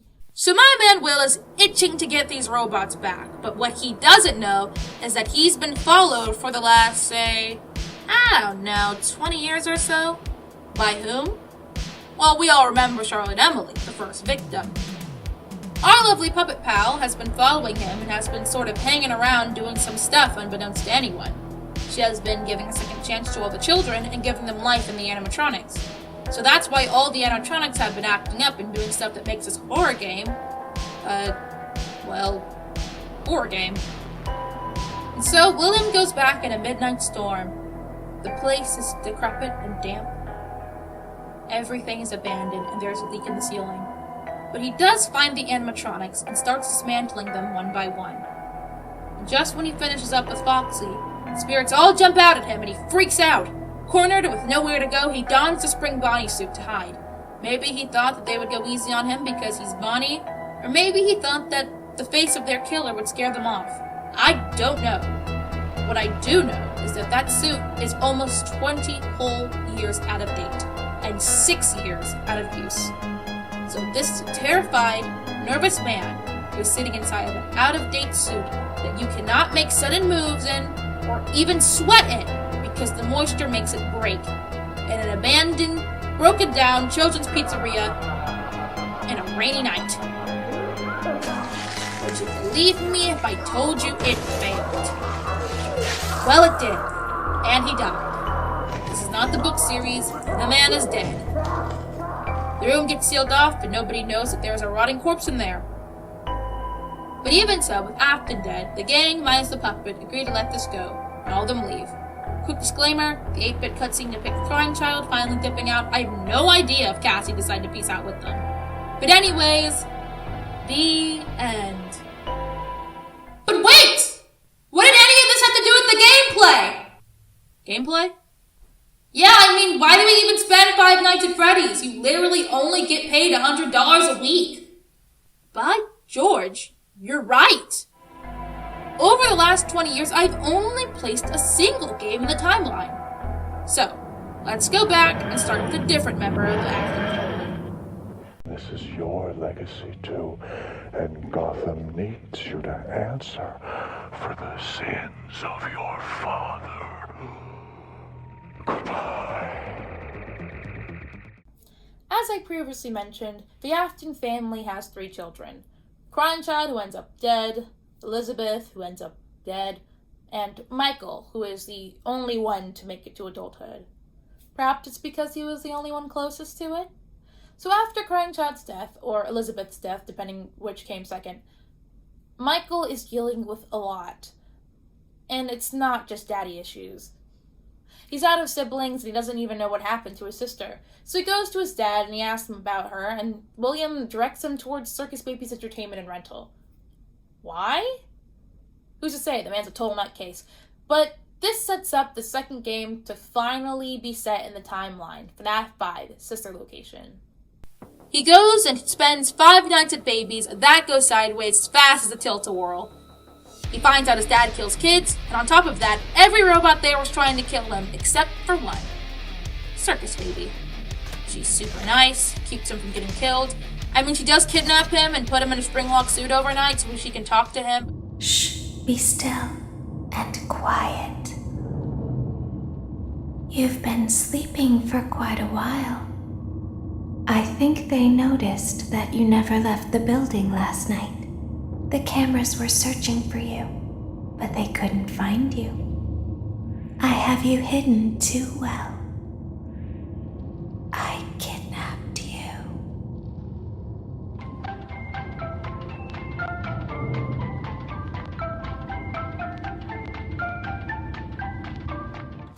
But that's neither here nor there. She tells him that she and the other animatronics want to get out of there. He was going to help her do it. All he needs to do is get her out of her animatronic suit and go into the scooping room and wait for further instructions. So he goes and thinks, wait, where is everybody? Hey, why are all these animatronic casings on the floor? Then his organs get scooped out, and this animatronic named Ennard, who's the entire Funtime game cobbled together in one endoskeleton, hop into his body, and now he's getting piloted like a Power Ranger mech. So, that's where it should end, right? I mean, he's dead. And that should be true. And it is true. They walk around in his body, but over time, as dead bodies do, the man decomposes, scaring all of his neighbors. And he becomes the true purple guy, and he didn't even kill a single child. Or at least not on purpose with malicious intent. I'm so sorry, Crying Child, you will be missed. So after a week, Ennard decides they no longer want to live in a disintegrating human carcass and leave. And after they do that, Michael is okay. I mean, he's purple, and I'm pretty sure we just confirmed that the man has no organs, but he's okay. He just gets up and shrugs it off. I mean, ripped to his siblings, but he's different, because he is a traumatized adult man. So from then on, he just deals with his father's messes, setting the souls free and all that jazz. So in 1987, he went after the toy animatronics, and in 1993, he went after the 1993 location. And then it happens. Am I really gonna defile this grave for money? Of course I am! 30 years have passed since the events of FNAF 1. Fazbear Entertainment is dead, but when something so horrible happens, it never truly disappears, much like the real franchise. So, by now, Freddy Fazbear is in a bit of an urban legend sort of stage, and in true Fazbear fashion, somebody saw this and said, "You can make money off of this." They buy out the original abandoned pizzeria and deck it out all spooky-like for the kids. It has the classic checkerboard floors and the same old children's drawings. I mean, yes, everything is pee-pee yellow for some reason, but on the bright side, they find a genuine Fazbear artifact, a real authentic spring bonnie from the boarded off safe room. How cool. So cool that Michael Afton finds this place worth checking out. And guess what? This place is super haunted, and you can guess by who. That's right, William Afton's rotting corpse stuck in the Spring Bonnie Springlock animatronic suit. It's a family reunion, baby! Drop the balloons, light off the fireworks, and give this guy some confetti because we are family! Things go so well between father and son that Michael burns the place down with his father inside. Heat to release his soul to Faz Hell or wherever he goes. So, Michael's done a pretty good job, but there are still a bunch of animatronics running loose, so he can't exactly rest yet. I mean, the puppet is somewhere still, and the entire Funtime Force 4 are still running amok. But then someone who's been out of the picture for a very long time comes up with a plan. Dude, we're getting the band back together! Henry decides to come out of whatever hole he was in for the last, I don't know, 50-ish years? Oh my gosh. So, Henry opens up a new location for somebody to own, that person being Michael. This puts FNAF 6 Pizzeria Simulator as the 6th game in the timeline. Henry tells his new employee that sometimes somebody throws out old animatronics in the alley. Wow, how weird. And it's our job to salvage them for cash. So, let's see who's in our alleyway. So, who shows up in our alleyway? First off is this really torn up Freddy looking animatronic. This guy's name is Molten Freddy. He used to be entered, but sometime after getting upchucked by the eldest Afton son, they voted out Baby like a survivor.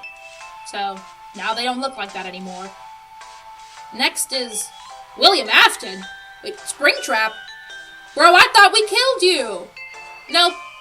So, how the man managed to escape the flames? I don't know, but he's here. Because he always come back. Next, we get Scrap Baby, after being dumped by her friends on the streets.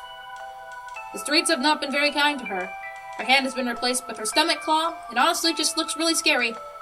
Finally, we have this really weird-looking animatronic named Lefty.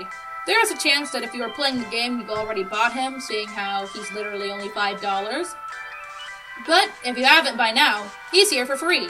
I guess the real horror was buying something you could have gotten for free. But that's not what makes Lefty strange. The number one weirdest aspect about him was that he is completely new. All the others we have seen in previous games, i.e. FNAF 3 and FNAF 5, but we have never seen him before. Not to mention that he looks like a broken, recolored version of Rockstar Freddy, a new line of animatronics that was introduced in this game. But if you do some digging, it turns out Lefty isn't new at all. Lefty isn't even his name. It's an acronym. L-E-F-T-E. Lure, encapsulate, fuse, transport, and extract. It's built to capture something, and this time it's not children. Or at least living and breathing children anyways. No, this was a trap meant for the puppet. And it looks like they succeeded. So, everyone is here. All our loose threads are in one place, and we just spent 5 nights at Freddy's. So what does Henry do? He blows the place up with Henry inside. He blows up the place with Michael inside. I mean, it was more like a heavy arson, but overall, pretty much he blew it up. The fire gets set, and that should set their souls free. This would make a great ending for the franchise, especially because after all this happens in the game, they believe that they're tying up loose ends. But it turns out, that's not exactly true. What is Junior? Where is that? Is Crime Child? What happened to that box? What is Remnant? So, how is this related to the book? Hey, why is that guy? Wait, who is the green? When is this in the timeline again? So here's an attempt to look over some of these things.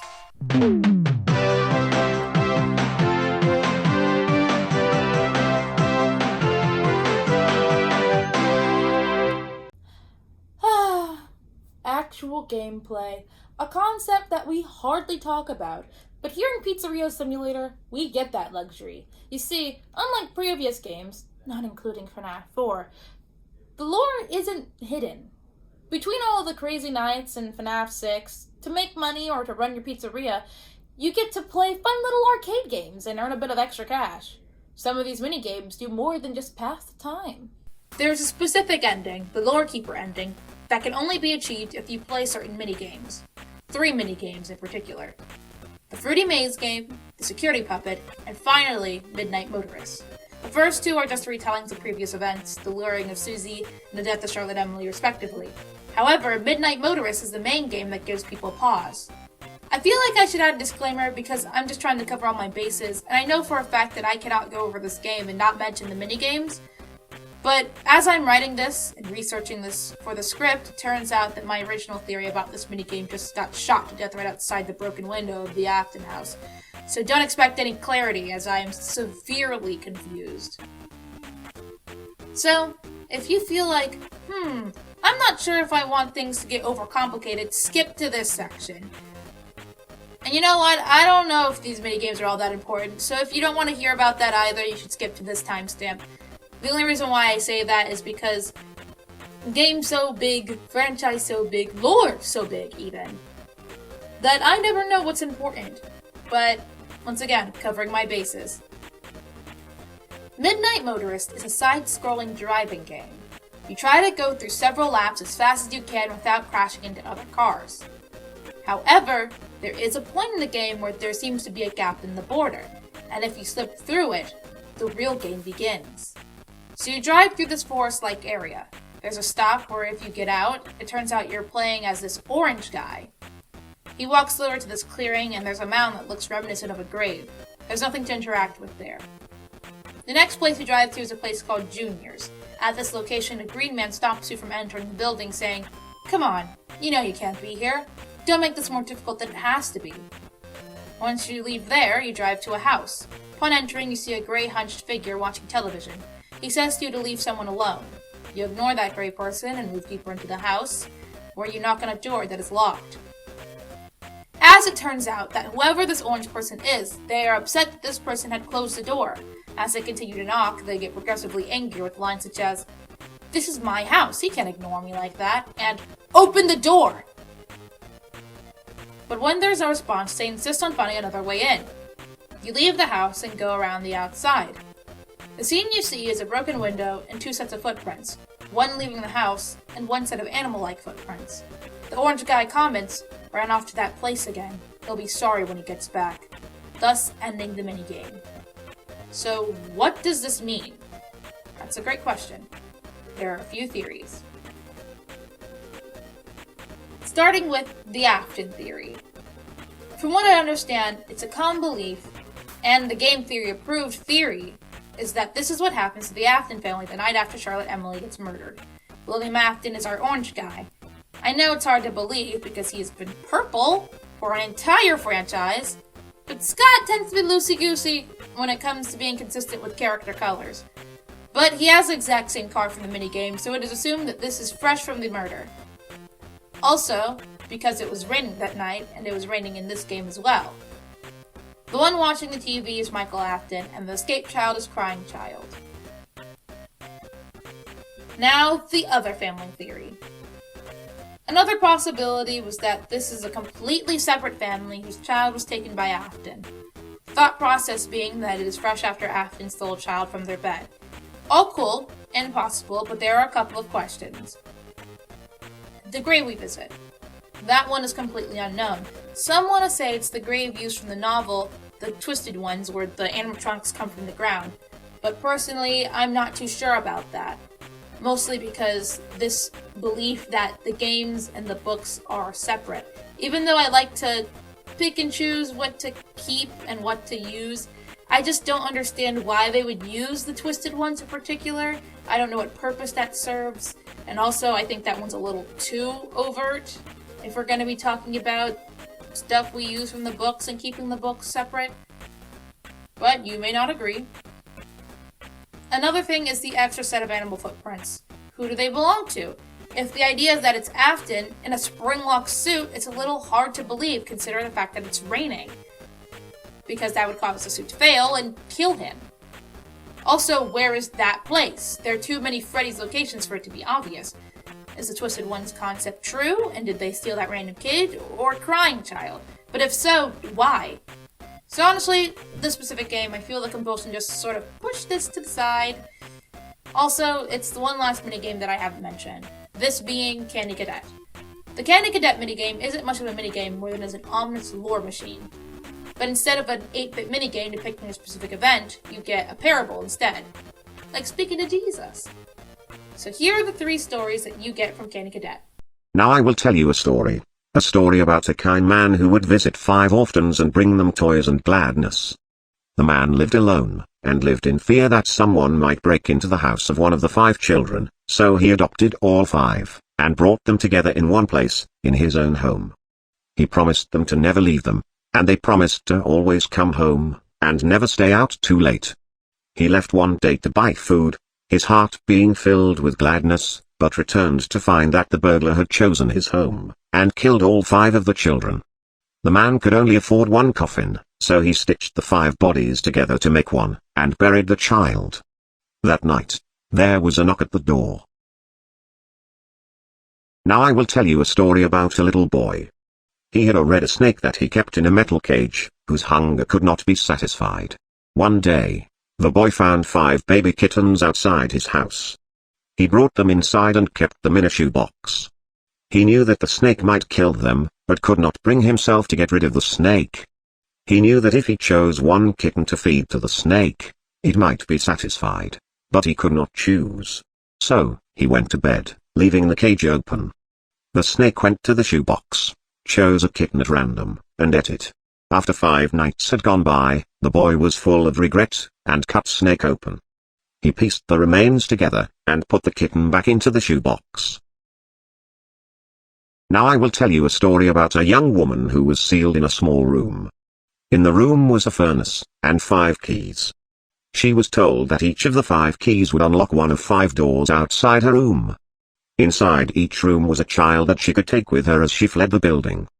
But she was only allowed to leave her own room with 1 key, not all 5. Desperate to find a way to save all 5 children, the woman melted the 5 keys together in the furnace to create a single key, hoping it would unlock all 5 doors. Of course, it did not work that way. Now her key opened none of the doors. Rather than leaving her room with a key to 1 life, she had taken with her the key to 5 deaths. As you can see, all of these are pretty grim. But the trends are pretty obvious. 5 things getting turned into 1 thing either because of incompetence or negligence, and that 1 thing being related to the death of others. According to the Freddy files, this is directly and specifically about the amalgamation animatronic in the final book, The Fourth Closet. I have no idea what the implications are of that, since it's not canon to the game timeline at all. See, this is what I'm talking about. The constant crisscrossing of what is canon and what is not canon, what are we allowed to talk about, what are we not allowed to talk about. You guys get mad at MatPat for the illusion disc, but here's the Freddy file saying, yes, these stories are about the weird animatronic 5 monster body that William Afton makes in the final book. None of us should know that, nor should it matter, but here we are. So that's all the minigames. But there is one last thing I want to talk about before we move on. The insanity ending. So as I mentioned, there are multiple endings and each of them are giving you a certificate. Some of them are fun, like the mediocrity ending and the blacklisted ending. However, there is one that certainly stands out. The insanity ending. If you buy this data egg baby abomination thing from the catalog, something will change later that night. The button at the bottom of the computer you use will change color. If you press it, an audio file will play as the blueprints show up on the screen. Henry talks about his regrets relating to Afton and his plan to bring the band back together and set their souls free. That is all fine and dandy, but the most important thing about at this moment is the introduction of this thing called Remnant. This is my, and you can quote me on this, least or second least favorite aspect relating to FNAF. This was when I truly began to get confused, but do not worry, I understand now, and I hope you will too. Remnant is basically the soul fuel that makes a possessed animatronic sentient. Basically, if ghosts were an element on the periodic table, it would be Remnant. If you inject Remnant into something, the soul of whoever was in that Remnant dose possesses it. The Funtime animatronics run on this stuff, which is why they act like that. A trapped soul that gives power to objects. Supposedly the reason why Afton is killing all these kids so he can collect the remnant and be immortal. This aligns with the books in that sense. It's believed that this is the way to release or destroy. I don't really know. Remnant is a high temperature. That is why we keep burning places down. And with Remnant explained, we can move on to our next event. What will you learn? What will you learn? That your actions have consequences! Everyone died! Yay! Everyone is dead! We did it! Thanks, Henry. And so that would make a really great ending to the game. And it kind of is. In a way. But, you know, there is one person who we haven't really thought of in a minute. Do y'all remember Cassidy? You know, Cassidy. The other Golden Freddy spirit. The one who I'm pretty sure did not move on. Well, she's super pissed. Like, she's really angry. And Afton, whose soul has been freed, is pretty much fair game. So, she gives him hell. Welcome to the 7th game of the timeline. Ultimate Custom Night. In my opinion, I don't think there's much to say about the game lore-wise. It's pretty straightforward. Afton is stuck in Faz Hell, where he has to spend eternity in Freddy's while getting jump-scared by 50 separate animatronics who each give cool lines that might confirm or allude to past events. And yes, they may beg Cassidy to relax and rest, but this is what she's doing. The end of that specific thing, because we have other things to do. Future!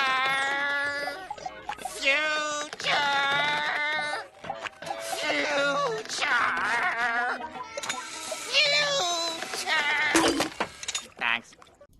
A new era is beginning for Fazbear Entertainment, and for the lore in general.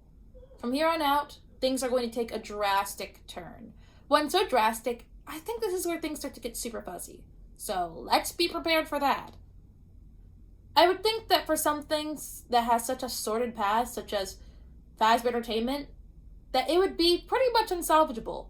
And normally you would be right, but they have a special plan to fix it. Let's make light of their bloody history. Warning, there are some audio issues with this section, sorry. By now we have an understanding that Freddy's is kind of an urban legend, and someone has been adding fuel to the fire. Apparently some big-headed indie video game developer, who is not Scott Coughlin, had made some video games regarding the incident. To prove that they are hip and with it, they make their own video game. This will discredit Not Coughlin and let everyone know that they're in on the joke. They also think the animatronics are creepy. We're just like you. Do not do any digging. Fazbear Entertainment is not just a soulless corporate entity that will do anything for profit, but they're also your friend. So they go to what I'm assuming is the last remaining Fazbear location from FNAF 6. The reason why I say this is because by FNAF 3 they're all fighting for their life to find a single animatronic. They raid all the tech and circuit boards they can find. And to be fair, if you look at FNAF 6 catalog, there's a lot. And since nothing ever salvaged from a Fazbear location has ever been haunted, they build a game off of that. And guess what? Wouldn't you know it? Things start going horribly wrong. You see, unlike previous games, FNAF VR Help Wanted is an actual game. And I don't mean that this game is special because it's playable. They're all games. But this one is canonically a game. This is a game in universe. Sort of meta situation. Which means that all of those experiences are directly created by characters in the Fazverse. So when we start seeing glitchy purple tapes that are hidden throughout the game, you best believe we are collecting them.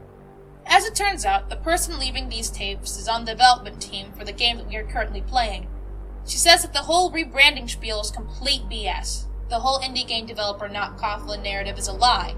I mean, not the part about him not being Scott Coughlin. Scott said he wasn't. But everything else. They paid Not Coughlin to make the game to cover up and make light of the situation, and are now using the game to further that narrative. As they work on the game, strange things are happening, and not just in the game. A playtester on the team named Jeremy is suffering from serious nightmares related to the game. However, despite this, he is forced to continue to play. She notes that he doesn't even jump at the jump scares. He hardly reacts at all. He just stands there, like he's talking to someone.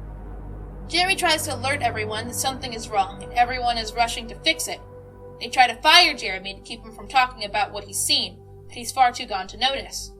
One morning, she goes to work thinking she's alone. However, she realizes that someone is in the testing room. That person is Jeremy, and he has now cut off his own face with a guillotine paper slicer, and he's still wearing the headset. So Jeremy is probably super dead, or he got fired, whichever seems more plausible to you. so there's a lawsuit putting them in dire straits. She explains how someone has been searching through their stuff. She also explains that after using random circuit boards and whatnot for the game, he started appearing. Or at least that's what Jeremy told her. They started recording these tapes and made secret rooms away from the main room to store the recordings. They're switching to a different development team, but unfortunately it's too late. Something malicious has taken over the files. She's hoping that the next team kills the project.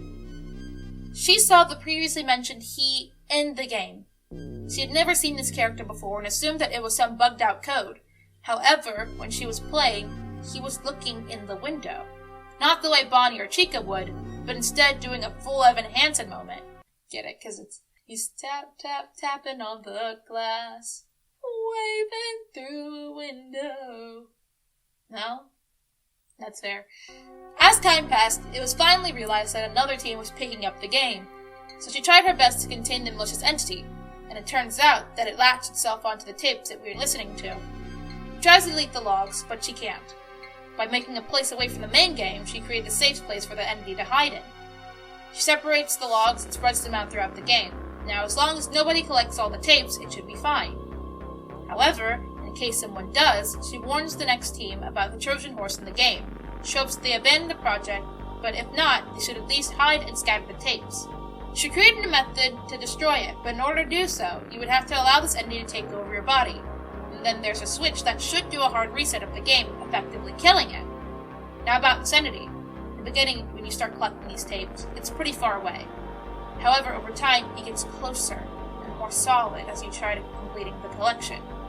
This fellow's name is Glitchtrap, the most unnerving character in all the games in my opinion. He's named that, but not only because of the way he looks. In the Pizza Party minigame, he literally leads you away from your birthday party and all of a sudden you're stuck watching him from the stage where Freddy and the gang stand. It's not rocket science. You are a victim, you're a child. That's William Afton. We never exactly pinpoint who exactly is playing this game, though I have my suspicions. After collecting the tapes and having Glitchtrap literally less than a few feet away, he starts trying to take over your body. When you do her plan to kill him, something strange happens. You're faced with this big locked room where Glitchtrap is on the other side. He puts a finger to his lips and then disappears. You go back to the main menu room, and all that's left for us is a glitchy plushy version of him. And you know what that means? You know what that means, right? Because I have no clue. I'm not sure if that means we defeated him, but that is what happens. I wish I knew.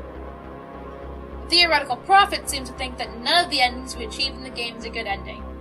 There's a pizza party ending, which I'd previously mentioned, the bad ending, where we switch bodies with Glitchtrap, finally the kill switch ending, which turns him into a plushie. And honestly, that ending doesn't feel like a good ending. Glitchtrap doesn't die, because God forbid somebody dies for good in this franchise! It actually looks like he escapes. Not through us, but somehow it looks like he is on the outside, always looking in. So, all in all, bad ending. Mostly because it gave me the room for two, count 'em two, Dear Evan Hansen jokes. All we know for sure is that William Afton has turned into a computer ghost like in Danny Phantom. Actual Afton, he's in hell, but this is like his, digital clone, I guess? And now he's trying to make a cult of a bunch of brainwashed clones. So I guess we've gone full Kingdom of Hearts. This is literally the plot of Kingdom of Hearts. No, if you've ever played Kingdom Hearts, this is Kingdom of Hearts. If you haven't played Kingdom of Hearts, this is Kingdom Hearts. Basically. We're playing Kingdom of Hearts now. However, things don't start to get very confusing until you get to the Halloween update. Now, usually, Halloween updates are pretty sketchy when it comes to canonicity, and that makes sense. Doing something for the spooks doesn't always have to mean something.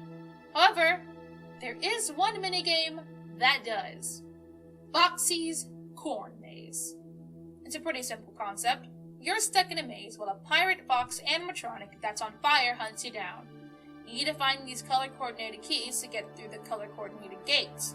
All the while you hide in the photo cutout boards and try not to get snitched on by the birds. You know, simple. So you do that like 4 times, and then there's a 5th and final key to get. And by now, things have gotten super serious. Foxy's on the hunt, and he does not fall for the cutout trick anymore. So, what you need to do is make a break for it. Though you could go to the gate, there is a surprise at the center of the maze with your name on it. And surprise it is.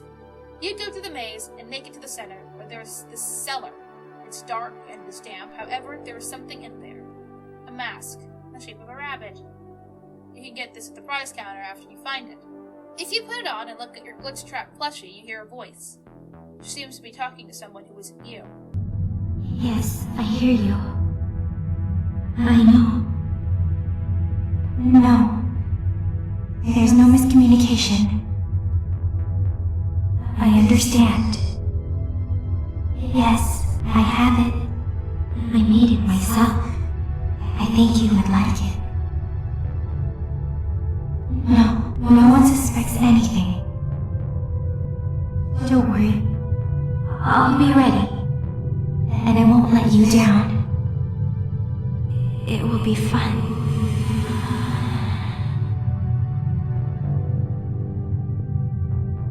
I think she is the character we are playing as. So, who is this woman? Well, Matrick Matthew has us covered. Using the power of changing images to text files, he used a teaser image of a security breach to find out that her name is Vanny, which might be a nickname for Vanessa. My theory is that Vanessa, working on the second development team for the game, found the tapes while beta testing. With Vanny found out and a semblance of an idea of what Glitchtrap is, it's about time we move on to the game that everyone's been waiting for. You've got mail. You've got mail. You've got mail. You've got mail. You've got mail.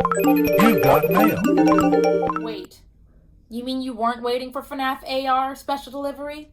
The mobile game that definitely everybody loved and was excited for, and totally didn't go completely under my radar because I'm a fake fan? Because it's canon.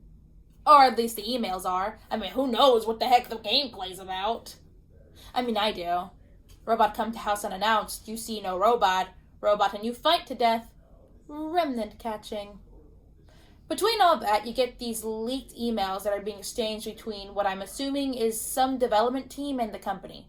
So, here are some highlights. Hey guys, I just got kicked off of the system. I finished scanning the last set of the circuit boards Dan brought me, but now I'm locked out. Is anyone else getting this unknown error?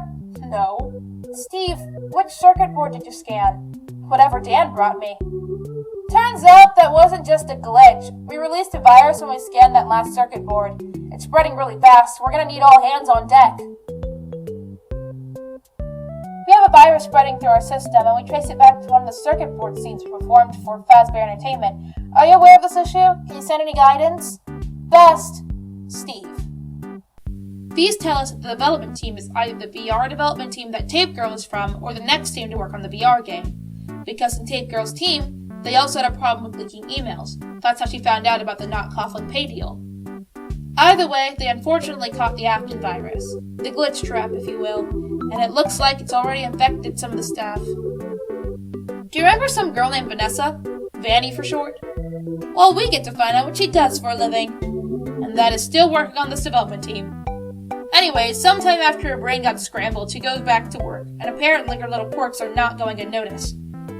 We see this documented through several emails being sent to her by someone 19 named Lewis. He sends her several messages, but I think his enormous crush on her is blinding him to the truly concerning stuff that is being said. And I mean concerning. Let me introduce you to the Lewis Chronicles. Hey Ness, I hope you're having a good day. It's no big deal, but I wanted to reach out off the radar and remind you about the company policy about personal internet usage. Nobody cares if you're online shopping, as long as you get your work done. I promise I've done my fair share of last-minute gift buying, but certain words and phrases are going to trigger red flag reports, so your last order got automatically sent to me. Basically anything mentioning torture is going to raise the alarm. So, although the Viking Blood Eagle 12-month calendar you ordered is very cool, the searches that got you there did trigger a red flag. If you got any questions about the policy, let me know. We could even get a coffee or something and go all over the words to avoid. And now I raise my own red flag. Good thing I'm the one who gets notification. Smiley face. Lewis. Hey, Ness. Just a quick FYI, I know I mentioned trigger words, but the AI is actually a little more sophisticated than that. And of course, there are people like me watching the system too. So the word compliance by itself isn't going to set off any red flags. But the sentence on how to induce compliance in human subjects and how to induce self-compliance? did actually get my attention. I think the answer might involve chocolate chip cookies. It always works for me. I also thought it was strange that these were immediately followed by searches that couldn't possibly have any relevant answers for you. Did you search for help by itself? Anyways, my offer still stands if you want to go over company policy. I'm free any day after work. You can grab dinner or coffee if you want. In the meantime, you might want to do some of your more interesting searches at home. Lewis. Hey, Ness! I just wanted to see if you're doing okay. I appreciate you taking my advice about red flag search terms. If I thought that I'd have to file an incident report on you, I think I'd just quit instead. So my student loans, thank you. I do have to keep checking online activity periodically after getting a red flag report, and I was a little worried that maybe something's going on with you. One day you're researching flowers and the migration patterns of bees. Fascinating, right? The next day you're typing, how far can a human being be cut in half before losing consciousness? I figured maybe you're writing a screenplay or something, but it was a little startling to see it written out. I hope you know that I'm always here if you need me. Lewis. Hey, Ness. I hope things are good. I saw you ordered 3 lifelike human male rubber masks, and I was dying to know what they're for. Was my screenplay guess right? Are you making a movie or putting on some kind of performance? Everything's the same as usual for me. I guess you know that. You see me every day at work. Maybe one day soon we can get that coffee. Lewis. Hey, Ness. It was really great talking to you today. I think it might be the first time we actually had an in-person conversation, lol. It's weird. I feel like I know you so well, but I guess you don't know much about me. So we're just gonna fix that. I had no idea you were into IT stuff. I think my job sounds so boring, but you were so interested it made me start thinking, hey, maybe IT is cool after all. Or maybe you were just a good listener. Anyway, it was nice to have some in-person time. Maybe we can do it again soon. I still owe you that coffee I keep saying we should get. Lewis. Hey, Ness. Is everything okay? I came by your desk to say hi today, and I don't think you even heard me. You had your face so close to the screen. That can't be good for your eyes. I know. I sound like somebody's grandma. I waited for a second to see if you would turn around, but it was like you were in another world. It must be so useful to be able to shut out the world and focus like that. I wish I could do it. I thought you were on a conference call at first because I heard voices. Ness, if you ever want to talk about anything, I'm always here for you. I thought your hair looked nice today. The rainbow streaks really brightened up the office. And the office is in a desperate need of brightening. Lewis. As you can see, there's a disturbing pattern. Now, as far as the call for help and the compliance emails, I'm assuming that these are cult-related. Even the whole hearing voices thing, she's talking glitch trap. We all know about this. What I'm really paying attention to is the costume-related things, and the whole IT interest. I think that the development team is the team that worked on the Halloween Curse Dreadbear DLC. Vanessa put the mask in the game. She's already working on it. This adds some fuel that the intention of Vanessa was to make her the new Afton. Diversity win! The new child-murdering serial killer is a woman! What a girl boss moment. So the question is, does she? 2319! We have a 2319!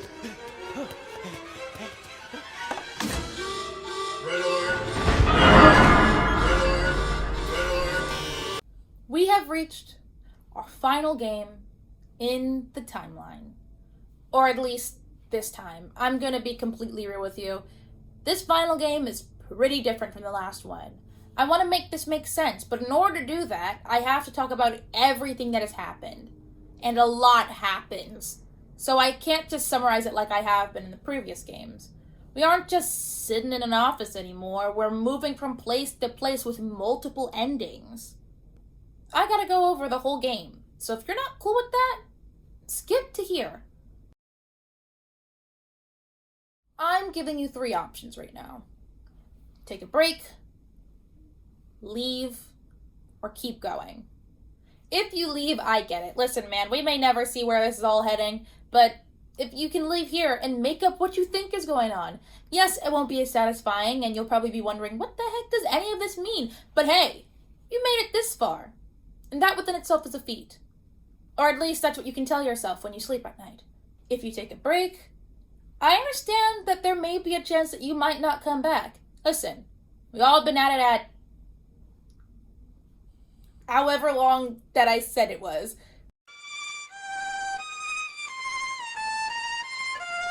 And I think you deserve to take that piss, or go to sleep, or whatever happens next, alright?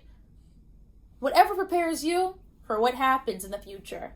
And if you keep going, I'm proud of you. I was really hoping you would pick this one anyways. I didn't just listen to however long I've been talking. I'd be just info dumping about this topic. And I mean literally talking in circles and sending us on these stupid goose chases. And do you want to see if it's worth it? And just you know, there is no coming back. No stopping, just continuing forward from now on. So, Five Nights at Freddy's Security Breach. The first look into this new era in FNAF. And let me tell you, it looks cool as hell. The game starts with a really long but super awesome cutscene. They show off the new animatronics who are just glam rocking and rolling and absolutely killing it. They have these sleek 80s designs with super bright and fun color palettes. And let's just say, they may not be the scariest of animatronics, but they sure are fabulous. You have some of the classics and some new faces. Freddy Fazbear on lead vocals, Glam Rock Chica absolutely shredding it on electric guitar, Roxanne Wolf and her mighty keytar, and Montgomery Gator just destroying it on bass. Now I feel like I must mention that this lineup feels very strange to me. I mean, don't get me wrong, they switched up the gang before, i.e. the fun time animatronics, but there's something about the omission of Bonnie. Mostly because before anyone else, it was always Freddy and Bonnie. Hell, they're literally attached as fun time animatronics. But I'll leave it alone. For now. Everything looks absolutely radical until Glam Rock Freddy starts to glitch out. One moment he's about to tear up the stage, and next moment the bolt is seizing on the floor for all these young children to see. So he shuts down and wakes up in his dressing room, now in safe mode. He's a little confused because it's past showtime, and he's not even fully charged. And when he says that to himself, suddenly he hears this agitating, grating voice. And out pops this kid from his stomach hatch. Freddy scans him and is like, "Hold on, who are you?" Apparently he's not in their guest database, and he introduced himself as Gregory. Gregory is our player character. He's just some random kid who snuck into Freddy's stomach late at night for some reason. He's young, scrappy, and hungry, everything America wants in a kid. Freddy tries to call the main office, but his Wi-Fi is down, so that's out of the question. He then asks why not ask Vanessa, the security guard. For some reason, Gregory does not trust her. Don't ask me why, I don't know. Freddy gives you a cool watch called, get this, a Faz watch, that has access to encoded messages and security cameras. Which, now that I'm thinking about, what kind of merch has access to this kind of thing, I have no idea. But it's a cool mechanic. Anyways, you gotta help Freddy help you by breaking him out of there. So you have to go through the back room and into the vents so you can see how the animatronics are when they're not in your direct line of sight. And honestly, these animatronics are not built like their predecessors. Unlike the rest, they're giving off human. Just really putting the Turing test to the test, if you know what I'm saying. You get to see Roxy, and she's... Your hair is beautiful. Your tail is beautiful. Everyone was watching you. Everyone loves you. Everyone wants to be you. You are the best. Thank you. I am the best. I am the best. She's not okay. I mean, she keeps saying these daily affirmations in the mirror. So that's... yeah. Monty, well, we can't see what's going on with Monty, but we can hear it. And it sounds...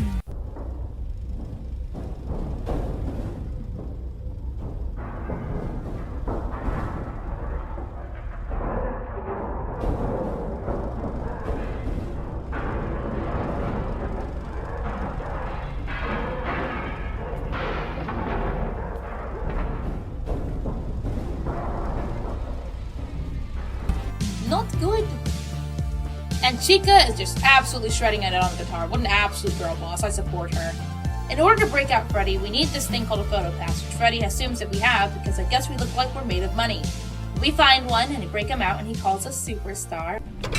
Way to go, Superstar! which makes me greatly attached to him, and he takes us underground to get to the exit. We get down there, we have a close call with Vanessa, but it's alright, Freddy is no snitch. Freddy! You're supposed to be on lockdown. Officer Vanessa, I do not know how I got here. But I guess that was too much for him, because he's all like, Sorry, Gregory. I'm out of power. I guess you're on your own. You can handle that, can't you? But he doesn't wait for an answer and goes into his charging station thing. Immediately after that, literally every animatronic just goes right after you. It's almost as if they knew Freddy was going to let you strike it out on your own. You get away and end up in a familiar looking situation, but you make it out to the exit. But you get there too late and the place shuts down. So now you're stuck there until 6 a.m., just like any other FNAF classic. But this time, it's for one night only. You just need to keep moving and stay out of sight.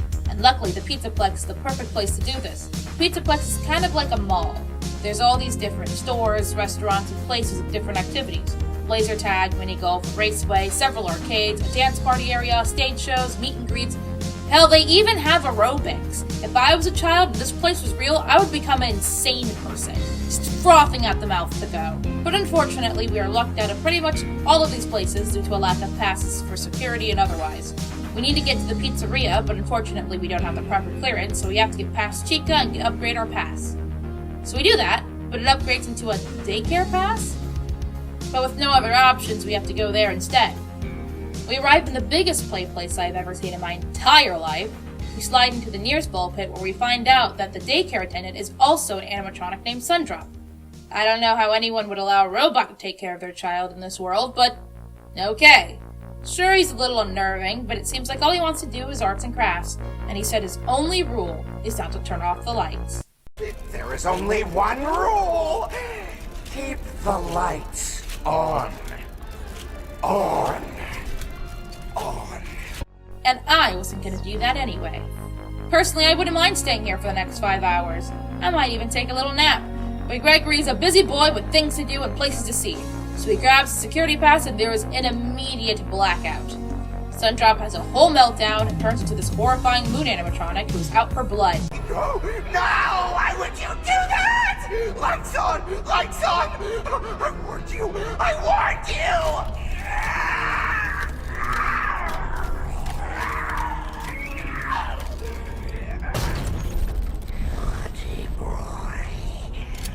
Naughty boy. It's past your bedtime. You must be punished.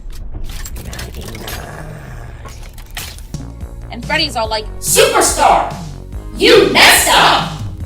And so it's up to us to restart the generators that are in the children's play place. That surely won't cause a future lawsuit. 5 generators later, Sundrop comes back to normal and decides that your vibes are not it and kicks you out, calling security on you because he's a snitch. Security alert! Security alert! So every animatronic and their mama is here, but it's okay because that includes Freddy. So you jump into his chest and escape. It's been almost an hour since closing and you learn something new about the Pizzaplex. Every hour the lights go out and divert power to the recharging station. If Moondrop finds you out and about, he will drag you out of Freddy's stomach himself. So you two jump to the recharge station while Freddy is getting his me time or whatever. You see this weird lady in a bunny suit running around. And Gregory's all like, did you see that? And Freddy's all like, Nope, there's no bunny at the Pizzaplex. Not anymore. We do, however, say that everybody's trying to kill me. But then Freddy's all like, No, you're crazy, Gregory. That's not allowed. Killing people is illegal. Why aren't you trying to kill me? I don't know. I just feel like I have to help you. And that's about as in-depth as this conversation will go. So, yeah. Anyways, we still have to go to the pizzeria. So after making it through El Chips alone, we have to go through the events and face this creature. Skip ahead where we have to go to this elevator only to be caught by Vanessa. And she's all like, just you wait, I'm gonna call your parents. But as soon as she leaves, Vanny shows up and tries to kill you. So we run for our lives to Roxy's Raceway where it looks like Freddy got jumped. But turns out, nah, he wasn't. He just missed the hourly recharge, so he's in real bad shape. I can't carry us around bad shape. So we have to go to parts and service to patch him up. After evading Roxy and a bunch of security bots, we end up in the stage control room. There, we nearly die as all the glam rock animatronics try to kill us. Not to mention, Freddy got too tired of waiting for me, so now he's running around asking me to open doors for him. After venting.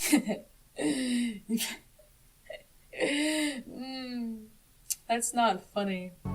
We see Freddy and he is not looking too well. They got my man clutching his stomach, limping and glitching. He is just all too much, man. It's just all too much. We go down this elevator to parts and service when, uh-oh, it's the end of the hour. You know what that means. Moondrop madness. So we make a mad dash to the closest recharge station, but Freddy does not make it. Moondrop just gets a jump on him and kicks a man while he's down. Now that we're all properly traumatized, we have to upgrade our security pass because Freddy was our way in, and he's unavailable. So in the utility tunnels, we play red light, green light with a bunch of endoskeletons. And if you've ever played Little Nightmares 2, you get the mechanic I'm talking about. So after dealing with some skinless boys, we enter a parts and service, and Freddy definitely has seen better days. He and Vanessa start talking. Learn that Gregory has no record, so he can't be returned to his parents. Also, she says that if she finds out that Freddy is helping Gregory, she's going to scrap him. Monty's gonna run the show until they slap Freddy's skin on a new guy. It's some real gruesome stuff. Also, Freddy is kind of pleading for his life. He was programming these robots for real. Why are they so lifelike? When Vanessa leaves, we play some Simon Says and reattach Freddy's head. Then we find out there's a bunch of really cool upgrades that other animatronics have. Roxy has these special eyes that can help her see through walls, Chica can stun robots with her voice, and Monty has these claws that can bust open any barrier.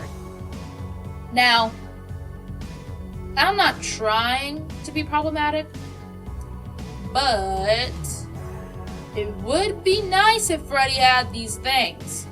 And Freddy's all like, No, those are my friends. Gregory, no. But like, I don't care. So now the hunters become the hunted. Freddy gives you this party pass. He's all like, Hey, you got a choice. You can either go to Fazbear or Mangle. Sorry if you want to go to Roxy's Raceway. The place never appears. Fazbear means we're killing Chica, and Monty Golf means we're killing Monty. We only got one pass, so there's a serious choice we have to make. Anyone that picks Monty Golf is just a nerd. Woo! Gator Golf! So we went to Fazbear. Now, it's my belief that Fazbear is the more canon choice, only because going to Monty Golf immediately seals off two of the endings. So, to Fazbear we go. Fazbear goes fine. It's just laser tag, but Chica's trying to kill us. We win this laser gun that sends individual animatronics, and while we're up there, we see this open vent. We go through it, and we see this room. And I don't know if you've noticed, but I got an inkling who this room is for. And then Freddy says, Whoa, Zanny, that's like Vanessa and Buddy. And I'm pretty sure MatPat said this word for word in a theory, but anyways.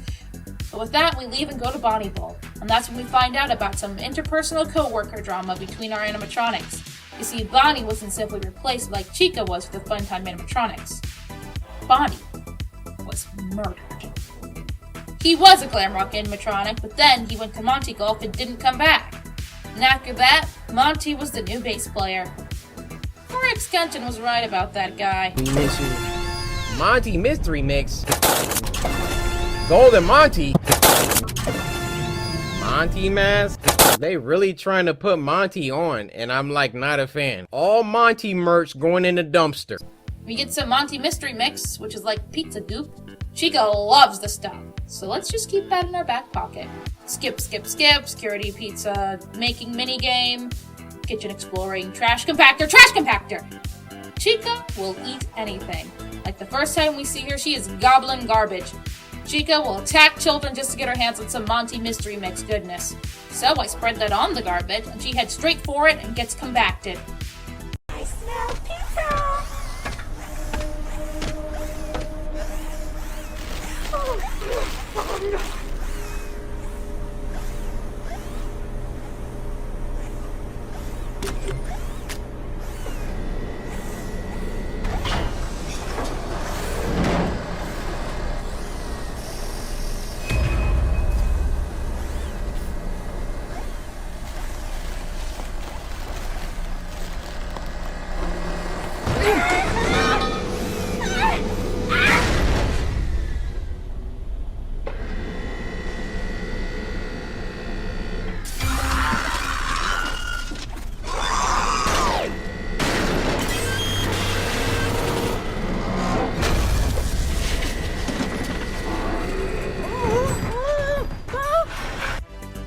Apparently, that wasn't enough, because she just takes me with her, and now we are trapped underground.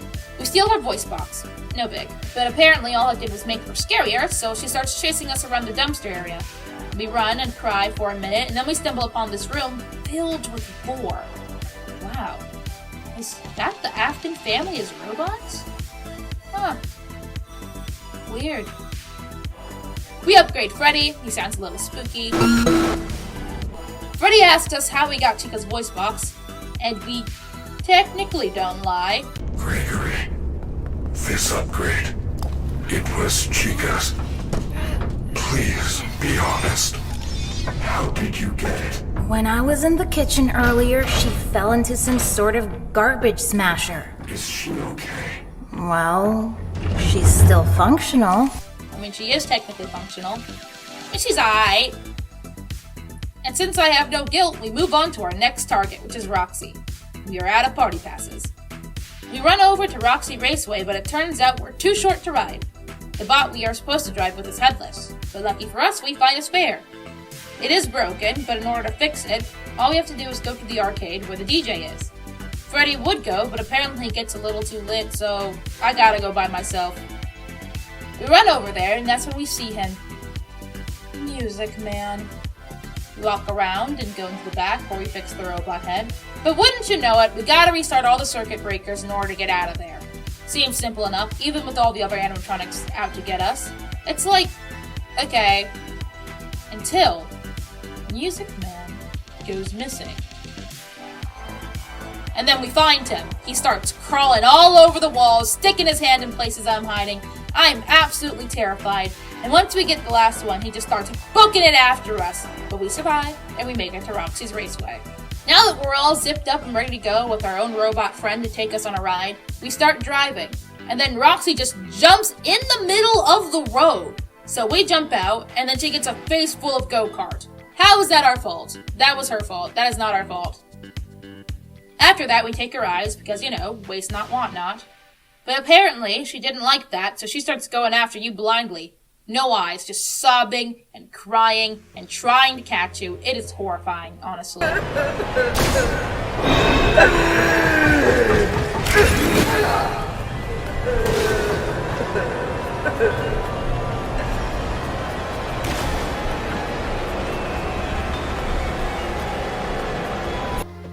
Time to get Freddy some new eyes. So Freddy gets his eyes and we accidentally snitch on ourselves. How are your new eyes? I am having a hard time adjusting. You look different to me. I can see movement through the walls. Really? I didn't know Roxy could see through walls. These are Roxy's eyes? Well, yeah. There was an accident in the raceway. Is she okay? Well, nothing seems to stop her. Whoops. But we convince him that she's alright. She's fine. Don't worry about it, Freddy. After that conversation, it turns out that it's almost 6 o'clock, which is great news, I guess. So, we have to get out as soon as possible. We run our way to the front. Vanessa says some really ominous stuff over the intercom. Hey, little man. Do you know what time it is? The doors are open. Why are you still here? You plan on moving in, or you just want a job? Maybe join the internship program. You would make a great security guard. Gregory, I think you deserve a reward. Go check the main stage. We get out to the end, and we're all like, Freddy, let's get out of here. And then Freddy turns around and gives us a choice. We can either leave, stay, or go after Vanny. If we leave, there'll be no more disappearances. Wait. Wait, what? Disappearances? There are disappearances? People are disappearing? Okay, don't know anything about that, but if we leave, there'll be more of them, so that's not good. But on the other hand, we can end the game there, with no understanding of what any of this has to do with anything. If we choose Vanny, we can figure out her whole deal. I mean, we haven't seen her since the beginning, so we can deal with that. And if we stay, we have to keep going, and if we die, then we have to start from the beginning. Now, doesn't that seem a little familiar? It's sort of like the choice I gave at the start of this section. Didn't think that would come back, did you? See, I wanted to give you a choice that felt much like the ending of Security Breach because when this happened, I felt so disoriented and confused. All that And it almost feels like if we don't play any of this game stuff, nothing will be clear. Security Breach has 6 endings, each with their own requirements. So let's start with the first option. Leaving. If you choose to leave, and not do anything post-game, you see this cutscene where Gregory runs for his life in an alleyway. It reveals that Gregory is homeless. You see a newspaper that he's using as a blanket, and it reveals that there are more disappearances, just like they said. And Vanny comes after him. However, that's only if you leave through the front. If you leave via the loading dock, Gregory and Freddy get in a van and ride into the sunset together. Yes, Gregory is in the driver's seat. Monty becomes a new lead, and Mr. Hippo gets to join the band. Why not Foxy? I guess you need both hands to play bass. Then there is the rooftop ending. You can only get this by collecting apparently all of the golden plushies, and then some, and then leaving through the rooftop. Freddy is surrounded by merch and is like, "Let's end this." Then he sets everything ablaze. And when we try to leave through the rooftop, Vanny is there. Then Freddy's all like, "Not this time, ho! I got Foxy's eyes now!" And then tackles Vanny off the roof and dies. Gregory goes down there and takes off Vanny's mask to reveal Vanessa? But then, the scene pans up to the roof, and watching over them is Vanessa? Huh? Wait, what? Okay. So, those are all the endings if you choose to leave. But what if you go after Vanny? Well, the cutscene starts with Freddy, and you get to see Vanny at Fazbear. Then Vanny takes security bots on Freddy, and he gets absolutely bodied. They start picking him apart. They said, no shoes, no shirt, no service. So Gregory starts running into Vanny's room and gets control over the remote and sicks the bots on her. And she gets the same business that Freddy got. And when you see Freddy, I think you can say with a good conscience that Vanny, who was flesh and bone, is dead. Freddy calls you superstar one last time. You are my superstar. And then he dies. There is another Vanny ending, with prerequisites. You see, throughout the game, there was this arcade cabinet with a minigame called Princess Quest. There are 3 of them, and it seems to be a retelling of the story of Vanessa getting possessed by Glitch Trap. If you choose the Vanny ending, but then instead decide, no, I will not tear her ass apart, you get to play that game, unlocking the Save Vanny ending. Vanny abandons her mask and outfit, Vanessa shows up, and Freddy is given a life-saving lobotomy. All 3 of you get ice cream. It's truly a touching moment. Then, there is the final ending, or at least what we all assume is the true ending. This means that you go back and decommission Monty. So, you go back, kill Monty, rest in pieces, give me those hands, upgrade Freddy. How fortunate. I should now be able to smash through the cyclone fences around the building, the way Monty does. Yep, just like Monty. And then you go under Roxy Raceway, under this big ol' elevator. We end up in an entirely different Freddy location called Freddy Fazbear's Pizza Place, and it's just sitting right under the Megaplex. When we enter, turns out this is the Pizza Simulator location. And when you go further in it, turns out all the animatronics from that game just sort of consolidate into one haunted blob spaghetti monster. Freddy says some real ominous stuff, and when we fall through the floor and end up in this facility, and then it reveals that the big boss is William Afton. Again. Of course it is. Why would it not be? The man's been buried and sent to hell on several different occasions, but I guess he's back. And this time everyone's calling him Bird Trap. But anyways, he tries to possess Freddy, and you have to fight all 3 Garamok animatronics and this blob while you attempt to burn Afton alive. Again, I guess nobody told Gregory about the first few times we gave that a go. We keep doing that, but then Burn Trap makes his way through, and just when all hope is lost, the blob comes in with the steel chair! Oh, who saw that coming? Gregory and Freddy run for their lives, the Pizzaplex gets destroyed, and Freddy and Gregory are set on a hill together. The end. Now, what does any of that mean, fundamentally? We spent so much time going over this game, but what exactly is it about? Don't get me wrong, plenty of games make sense in retrospect, but this one is different. There's a true lack of understanding on how this connects to the lore, or how this game interacts with the previous pieces set. This ending gives you this feeling of, I don't get it. And then it doesn't help that the game feels unfinished, to put it lightly. So, let's go over some of the bits we missed. Bakugo, did you notice that? There's nothing you could have possibly noticed that I didn't catch before you. But let's go ahead and hear it. Five Nights at Freddy's Security Breach is chock full of secrets and Easter eggs. With such a large map, there's plenty of places to hide things, and with a franchise like this one, there's so much to hide as well. There is no place for these things in the explanation of the plot. So, here are some of the things I missed. Throughout the game, there are two types of collectibles. The Jack in the Gift boxes, and these bowling carpet duffel bags that are full of emails. I wanted to focus on the latter. All of these have bits and bobs that either flesh out the Pizzaplex, give direction, or add bits of lore. So here are some highlights I want to mention.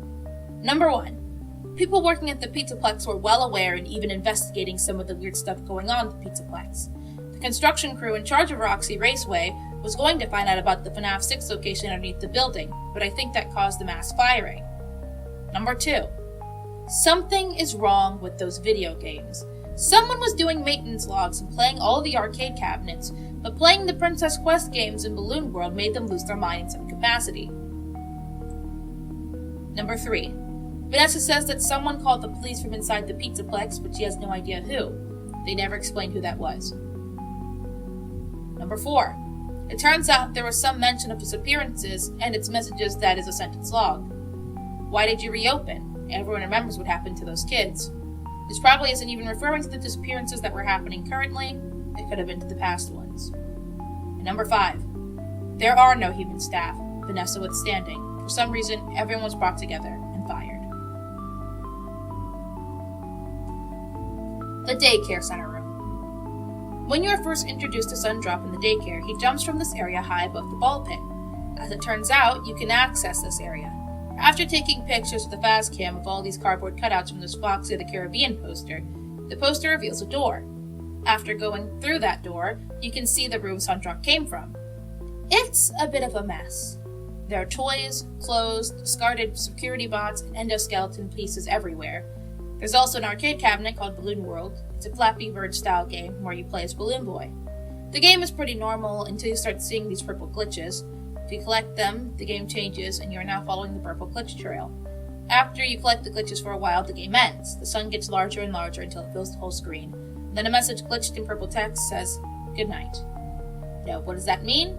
I'm not sure. There aren't too many theories on what exactly is happening there. However, my understanding is that it further cements the idea of the presence of Glitch Trap in the Pizzaplex. The Sister Location Room. Another secret room in the game. Down the utility tunnels, there's a small door that leads to an exact replica of Michael Afton's room in Sister Location. On the wall, there is a long code transcribed in Pigpen cipher. It reads, "Break and bend, I build the breath. They hunt now, drawn to life. Not real, still keen, and frit and fraught with thought and zest, and jest no blunt woes. Dodge, duck, flash, shoot, crawl, run, crush the vile band. Cry not, try not. Do not hold out. Hope no.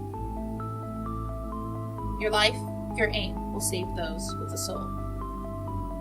This is believed to be about Michael's plight.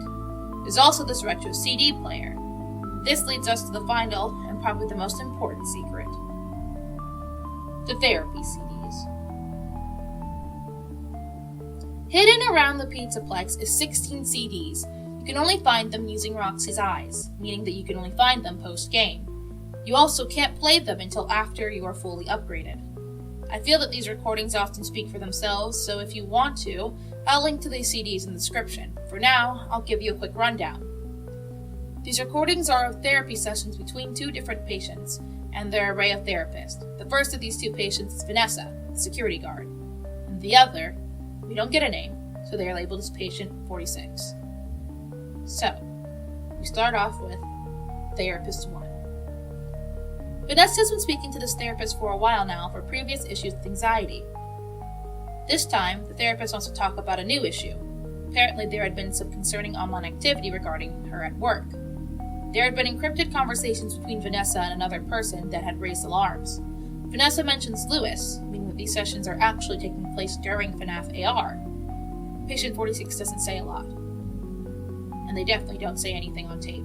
However, they seem to have low empathy for others. Therapist 2. Vanessa is very surprised to see a new therapist replace her old one. They talk about what is on her file. Vanessa's parents are divorced, and during the court proceedings, her father, Bill, has forced Vanessa to give false testimony. This testimony causes her mother to lose custody and, in turn, end her life. This had clearly affected Vanessa, as to this day she has a propensity to follow directions.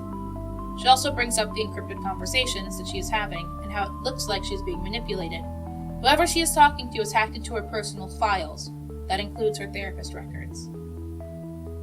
Patient 46 is not surprised about the change in therapist. Despite having their file, the new therapist doesn't know much about 46 and looks to them for further information. However, despite this, they are described as having a rebellious streak despite their looks. And they have a wide knowledge of computers and are a hacker. Therapist number 3. Vanessa gets started with an ink blot test where she sees a treehouse and a beetle.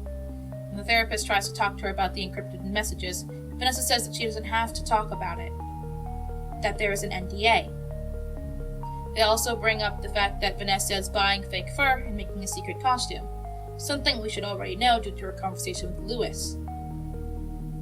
As things continue, Vanessa says that someone is watching her, and when the therapist asks if it was her dad, Vanessa gets a little freaked out. She says that she compartmentalized him and locked him away. After this session, you find out that Vanessa's therapy sessions were company mandated.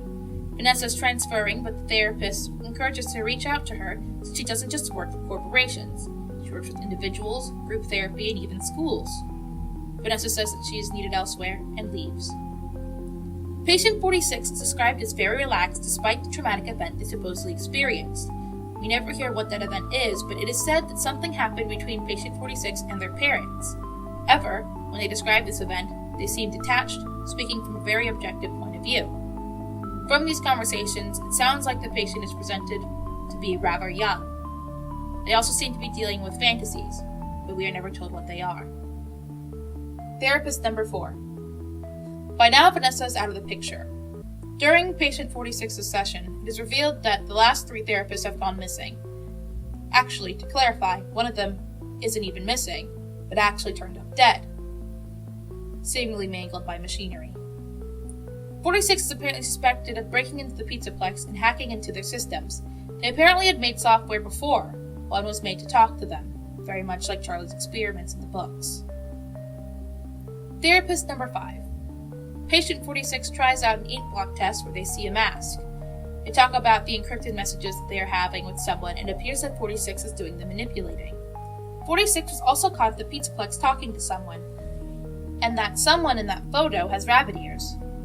Apparently, 46 is accused of hacking and spreading a system-wide glitch in the Pizzaplex. The glitch is recreating something. On top of all this, 46 is not who they say they are. The traumatic event involved with their parents is not real. It turns out they had a normal childhood with good parents. When confronted about this lie, they are angry. The therapist says that they will talk about it next session. 46 indicates that won't happen. That is the end of the recordings. Separations. Throughout these recordings, there are a number of details that are given that are meant to create some separation between 46 and Vanessa. Here are a few so you understand what I am referring to in the future. Vanessa likes flowers. 46 does not. 46 likes candy. Vanessa does not. How they feel about the chair they sit in, the dark, even things like whether or not they like to be outside and how they feel about sports. These feel almost too deliberate, so it is hard to ignore. It's important to keep this in mind because we are now moving into theories about what this game is or means. Over the course of this video, I often jokingly refer to MatPat as this biblical wise man figure in reference to FNAF lore. And to be honest, it's not too far from the truth. My understanding of the lore is in reference to his understanding of the lore. Most people, when they ask about the lore, they mostly tell you to go look at his videos for reference. Don't get me wrong, there are plenty of great theorists in the community. As a matter of fact, I've looked into several of them and will reference them later. But he is the one who seems to be the go-to. I'm not saying that he is the end-all, be-all when it comes to lore. That would be a lot of pressure to put on him and his team, to be honest. Also, there are times when he is wrong, but he does do his homework, and I trust him. And can you blame me for saying that he's covered this franchise extensively? Which is why I feel the compulsion to sort this pile of information into one place. He has over 50 videos on this topic alone, which all conflict with each other and can be quite daunting to watch. So now you can watch this really long video talking about it instead. So you're welcome. And since I'm basing this off a game theory sanctioned timeline, I thought it was important to try to understand this game from his point of view first. Twilight Sparkle was the main character because she represented the element of friendship. Oh, please. I just want to see my family again. I'm not done. Rainbow Dash was like the sporty girl. MatPat came up with some security-related theory ideas. I'll link them in the description. I mean, definitely watch them because I feel like he goes into great detail on why he believes what he believes. I, however, will jump into the bare bones of it. Go over the theories we missed. The Robo-Bro theory. This one is very simple. What if Michael and Glamrock Freddy were the same guy? I like Freddy. I think Michael is cool. So what if one guy? What if Robot Who Called Me Superstar is Big Brother? What if cool guy who let me hang out with him is actually protected brother? I think it would be cool. Michael Afton, who has spent his whole life atoning for his mistakes by saving the souls of dead children, brings everything full circle by possessing an animatronic and saving a child who is alive. Freddy is the only one who isn't after Gregory, not to mention the existence of the Michael replica room that Freddy can't go into. Also, narratively, MatPat thinks it would be cool. This one is pretty well accepted. The Vanessa Clown era theory. Vanessa is connected to Elizabeth Afton, whether it be narratively or otherwise. He doesn't specify how exactly, but he thinks that they have to be connected. Similar color scheme, i.e. the hair color and eye color, not to mention that she's wearing the family purple, the similarity between backstory with a father named William. I've read through all your files, so I feel like we've been talking for weeks. I feel like I know your dad, too. Bill, right? Your dad's name was Bill?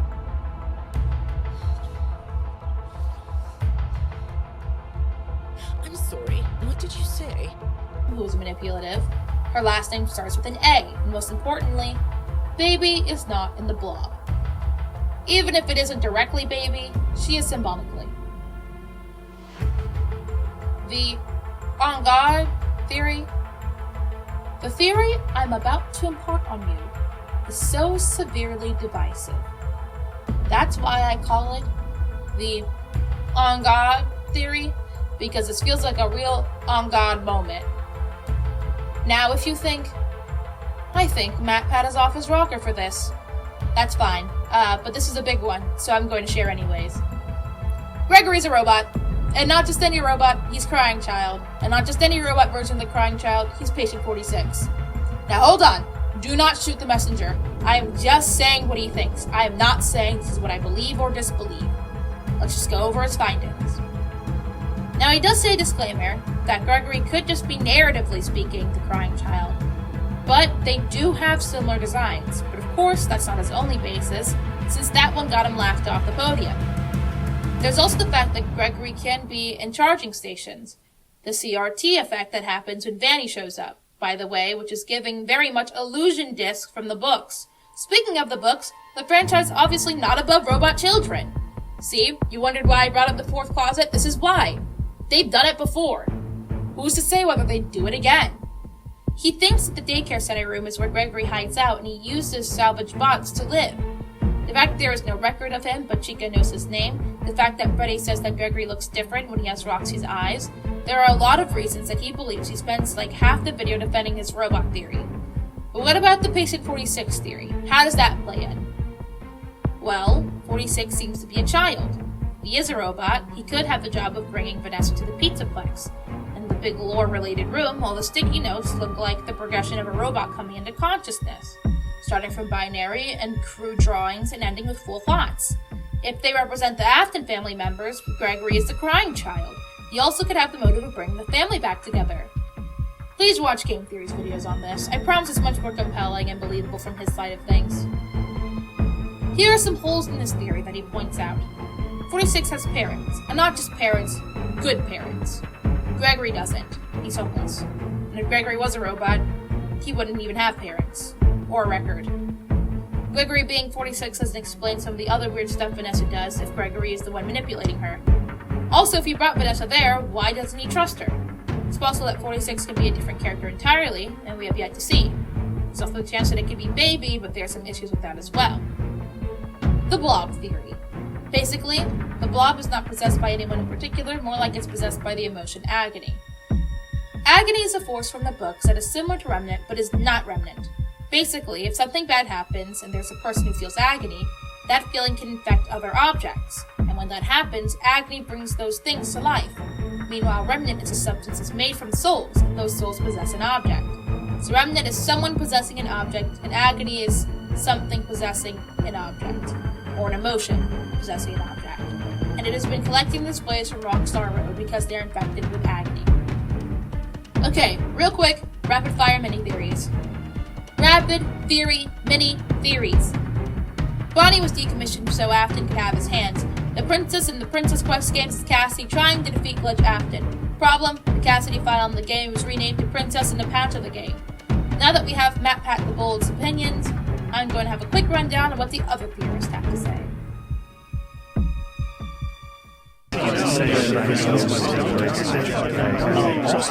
It's entirely possible that MatPat's theories right now are just a theory. A game theory. But still a theory. So there's a lot of room for debate. So much room that he got a bunch of big-name FNAF theorists in one stream to talk about it. A panel of experts, if you will. And I thought that it would be beneficial to give a quick rundown of the other FNAF experts and their opinions on what they think is going on in the game. If you want to watch the 2-hour-long stream, be my guest. I'll link that for you. But those of you who don't feel like watching it, here's what happened. Starting off, let me introduce all of our guests. It crosses some arbitrary line that, like, oh yeah, Remnant and spirits and animatronics, fine. Goo that replicates human DNA, get out. If you guys are to take anything away from the stream, is negotiate rants into every contract you get. Absolutely. So yeah, I have no sleep schedule anymore. Matt works me hard. John, do you have any thoughts? I'm curious. Hey Dawko, is Gregory a robot? And is Gregory the crying child? And is Gregory patient 46? Do you have 30 seconds?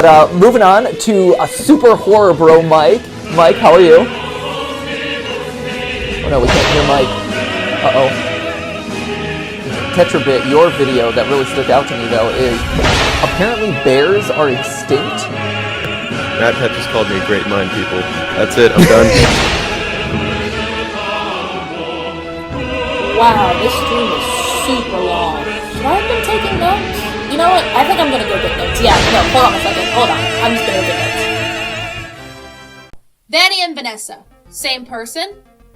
Mike says yes, right off the bat. He says that if they aren't the same person, it would be bad storytelling, especially since Freddy says that line that makes them seem like they want us to make that connection. Freddy, that rabbit lady's in a secret room above Fazerblast. It looks like a hideout. I think her name is Vanny? Vanny. It is very similar to Vanessa. And also Bunny. That cannot be a coincidence. Tom agrees. Not only would it be bad storytelling, the only thing supporting this two different people theory is the rooftop ending. Tetrabit says, however, it is possible that they aren't the same person. MatPat brings up Tetra's findings of the unused Vanny meter in the game files. In a cut survival version of the game, there was this Vanny meter that, when it is full, Vanessa turns into Vanny right in front of you. But Tetrabit says that cut content is cut for a reason. In a game full of ambiguous endings, the rooftop ending is very explicit. Jordan is a Vanny and Vanessa are not the same person truther. Something has to get retconned at this point. People say that the second Vanessa on the roof was her spirit, and if that's the case, he has a couple of issues with that. One, this is the first time a spirit in FNAF looked like this. Not to mention that Vanessa is awfully calm for somebody who just died. He thinks that at this point, something needs to give. Dan says that if they are different, he can see how a decision like this could have happened. Steel Wool could have decided last minute to subvert expectations. It is not good writing, but whether or not it is good writing does not determine whether or not they decided to do this. MatPat, who is a Vanny equals Vanessa believer, mentions that they often reuse names in the franchise. There are 4 different Jeremys in this franchise, so there could be more than one Vanessa.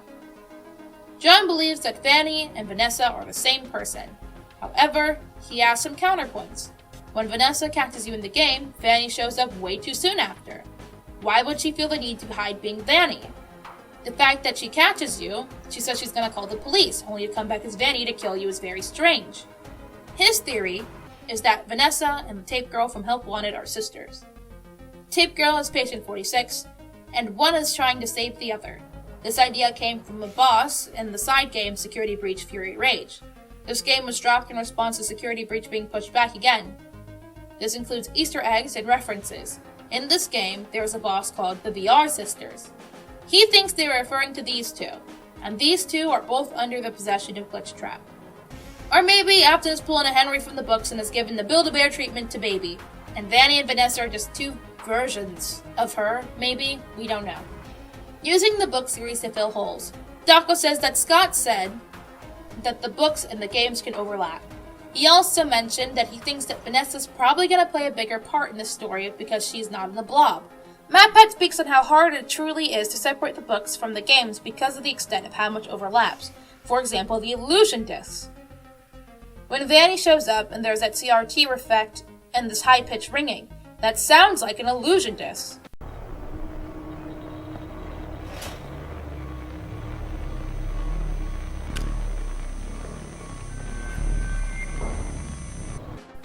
Tom is pro-illusion discs. He thinks that there's nothing else in the franchise that explains this phenomena. Not to mention that it adds the Baby/Vanessa connection theory. In the books, Baby was the only one who uses the illusion disc in the fourth closet. Maybe Vanessa isn't using the illusion disc to become Vanny, because it's proven multiple times that the costume is physical. I made it myself. I think you would like it. So, on your breaks, it looks like you were shopping for a costume. You purchased some fake fur material. What are you gonna make? What was that? Did you say the costume is a secret? Why is that? I can't talk about this. But perhaps in the reverse. Maybe Vanny is pretending to be Vanessa. Is Michael Glamrock ready? Mike says yes, though it is a little bit of a stretch.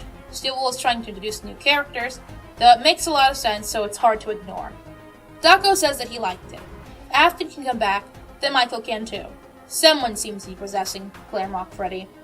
Jordan also agrees. Something is going on with Freddy, and the signs are pointing to a human spirit. Cassidy/Golden Freddy, is she there? Jordan says that people are getting scanned in there, so Cassidy could be in there. Someone brought the original animatronics there because you see them in the blob, perhaps in FNAF AR. Tetrapid is also pro Cassidy. Dan wants to speak on the blob, and he says that he would put Henry in the blob. Is this the end of Glitch Trap? Jordan and Daco both say no. Tom wants it to be. Mike says no, please bring him back. Tom has had enough of Afton. What about Tape Girl? What about whoever's the higher-ups in Fazbear Entertainment? Dan says that capitalism is the true villain of FNAF. John mentions that Vanessa was recommended from the top. She pretended to be a contractor to say that it was safe to build on things, so that things were probably built that way by design. What is the deal with Gregory? Daco kinda likes the Robo-Greg theory, but he draws a line at patient 46. He doesn't think it's plausible. It's too complicated. However, he'd be willing to deal with the robot idea if it was written right. MatPat is on record not a fan of the idea despite it being his idea. He believes it's true, but does not necessarily want it to be. Mike thinks that Steelwool is genuine and truly just trying to start with the completely new characters. MatPat agrees that FNAF is overdue for new characters now. Daco says that while this is all well and good, the story isn't over. However, he would like this to be the Afton send-off. Dan says that he likes the idea of just moving on from the past games. These two characters are just themselves, and they should kill Afton for good. Patient 46. Mike doesn't believe that Patient 46 is even a different person. He believes that it's a split personality and that both of them are Vanessa. John, while he is fanboying, does not support the Gregory murderer theory. However, he does think that perhaps the therapist talking to William Afton directly through whoever he's possessing. Jordan thinks it's either Vanny or Gregory.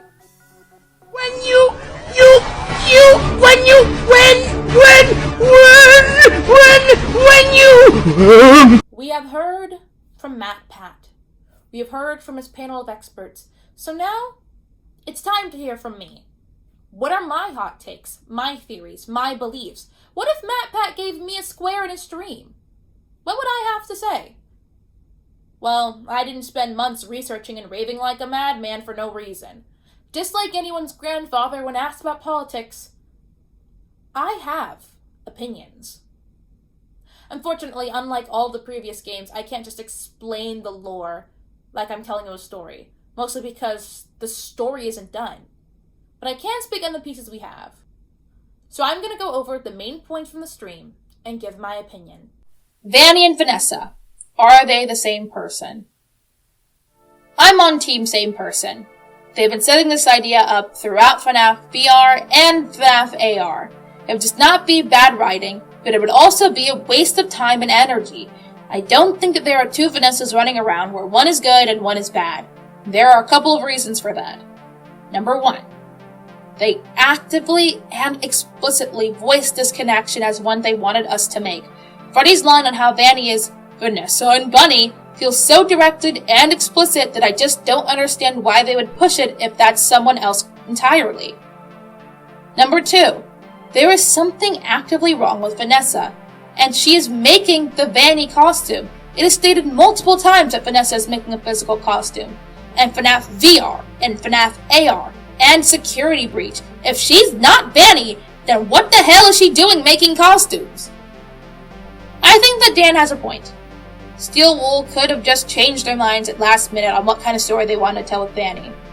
Just like, hey, this would subvert their expectations. Bad writing, sure, but possible. If they decided to go for different people, I'm not completely against it. John has an extremely compelling idea with the whole Tape Girl / Vanessa Sisters theory. The VR Sisters concept especially really tickles my fancy because that boss in particular is special. Every other boss is alluding to something in FNAF, whether it be a character, a meme, or even a very common FNAF theory, i.e. dream theory, where everything in FNAF 1 through 4 is a dream of a dying child. VR Sisters are the only boss that's not alluding to anything. So if that's the direction they want to go in, or Tape Girl and Vanessa are sisters, I say go for it. But you better explain yourself. Glamrot Michael. Yeah, I like it. I also thought it was far-fetched at first, but if my theory about Pizzaplex's tech being based on the tech from FNAF 6 being haunted is true, then yeah, Michael can possess Freddy.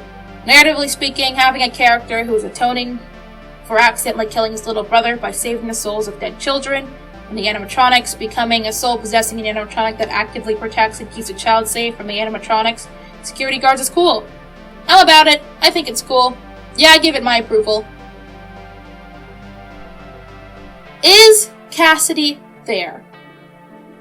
I am not as sold on the idea as I once was. Like, her soul shouldn't have been in the game, but if she is attached to Afton's soul like that, then I'm sure a digital copy could exist. But I don't know if she is the Princess and Princess quest anymore. This has to do with the fact that in a recent patch for the game, they renamed the Cassidy file back to Princess. This probably means that something has shifted in their plan for storytelling. Also the nature of the Princess Quest games. In the messages I previously mentioned, someone goes on a downward spiral while playing the games. And this is what he says. They're working together. The arcades. They're hiding something. The glitches. Glitches them all at the same time. Then the princess will recognize me. She's testing me. I am not yet worthy. The others are protecting it. Let me stay. I'm so close. Just one more night, please. I can save the princess. There are plenty of other concerning things in there, but I guess my biggest thing is the idea of saving the princess. Cassidy doesn't need saving. She was never in danger. As a matter of fact, she is currently torturing Afton. So I don't know if she would be in any trouble. Glitch Trap's End. Oh god, I sure hope not. I hope he is still there. He barely even began. Vanny's entire deal has yet to be understood. I just feel like it would be a waste, but we'll just have to wait and see. But I really hope that it is not the end of Glitch Trap. My friend Gregory. I am like MatPat. I do not like Robot Gregory. I would very much like him to be a real boy. But the evidence is pretty convincing. However, there was the posed question of whether the big lore room that was being worshipped by the corrupt staff bots, which is definitely possible.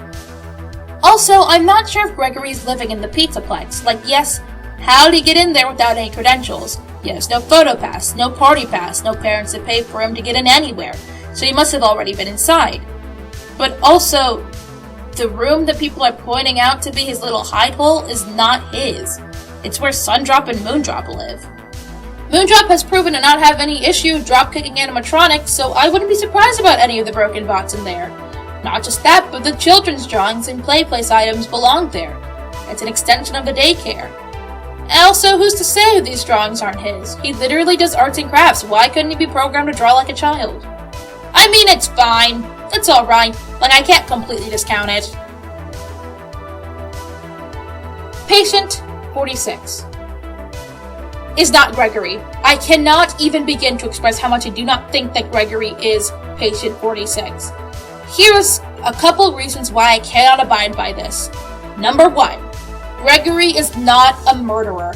I don't care if he decommissioned 1,000 robots, okay? The Glamrock animatronics were actively trying to kill him. Not to mention, the ending where Vanny dies, Gregory can barely even look at what is happening to her. I don't think this kid could kill multiple people. Number 2. The kid is just not a hacker. If he was, he wouldn't be struggling through the night the way he was. He wouldn't be begging for Freddy to help save him whenever there was a security goes on the fritz. Hell, he would have been able to give himself all the clearance he needed, which he does not.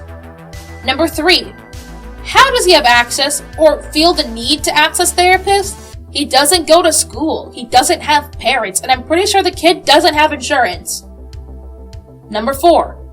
Patient 46 has parents, and not just any parents, good ones. Number 5. Patient 46 has been in contact with Vanny if they aren't Vanny. Gregory has no idea who Vanny was before that night. But also, I don't think that Patient 46 is Vanny. Even if a therapist treats the alter as a completely separate person, I doubt they would need to separate their files as 2 separate patients. On top of that, the way the CDs are numbered. For example, the first CD, which is the Vanessa CD, is labeled 1-7139. The third CD, which is another Vanessa CD, is labeled 3-7140. It goes CD number, patient number, session number.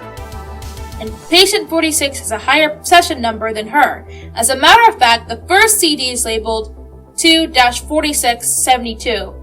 They have had 72 sessions by this point in time. It sounds like they were going to the therapist longer than Vanessa has. Also, if patient 46 was Vanny, they would not be able to recognize conversations between Vanessa and herself. Not to mention that patient 46 has a record of being a troublemaker, which Vanessa doesn't, and on top of that, has good parents, which Vanessa explicitly doesn't have. I think we have yet to meet patient 46. The whole point of Security Breach was to turn over a new leaf and move on to Phase 2, and it is possible that patient 46 is someone that we haven't met. The theory that pisses me off. Let's talk Blob, one of the bigger mysteries of Security Breach because of questions of what is and who or what is possessing it. Honestly, a lot of people have no clue how to approach this absolute unit of a character because there is so much to unpack. I mean, this thing is just screaming lore, but at the end of the day, we just don't know what about the lore it is implicating. So much so that they joke that anything we don't understand goes into the blob. That all changed when MatPat dropped a theory, and I'm telling you, it was a week after I'd finished my script. So to make sure things were up to date, I had to go back and rewrite it. He really said it was an incomprehensible horror to you. Not him though, but he gets it. MatPat says he has an idea, and brings up agony. The blob is possessed by agony, and that is why it is sentient, but covered in animatronic cases of ghosts that have either moved on and/or no longer look like that anymore. Which sounds plausible, mind you. That is definitely possible. So why is it labeled as a theory that pisses me off?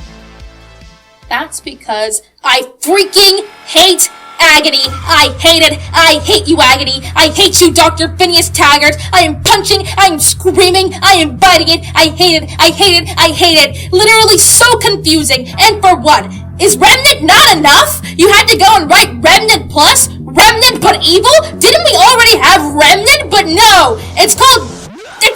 there was already Remnant but evil. It's called Dark Remnant. Are you joking? No! I hate it. I already hate it. It sucks. It sucks. It sucks. I am usually pro-book, but I do not want this leaving its pages. Soul Juice, and now Emotion Concentrate? It is so confusing. Why add that to an already bloated lore? I'm hoping that I wouldn't have to mention Agony in this video, but leave it to Matthew Patrick that I have to cover it last minute! And the worst part about it is, I can't even completely discount him. I think that is the worst part. I'm not saying that MatPat is never wrong. I am just saying he does his homework, so it's not that unbelievable. And every time I think to myself, oh no, MatPat is completely wide of the mark this time, absolutely not. Scott Coughlin has done it again. He is usually correct. Sure, things are very hit or miss when it comes to FNAF, but even so, it is amazing the things he actually got right. So, my thoughts on the blog. I think MatPat is mostly right. I mean, God forbid it, but I can't exactly say that Agony is not at play here.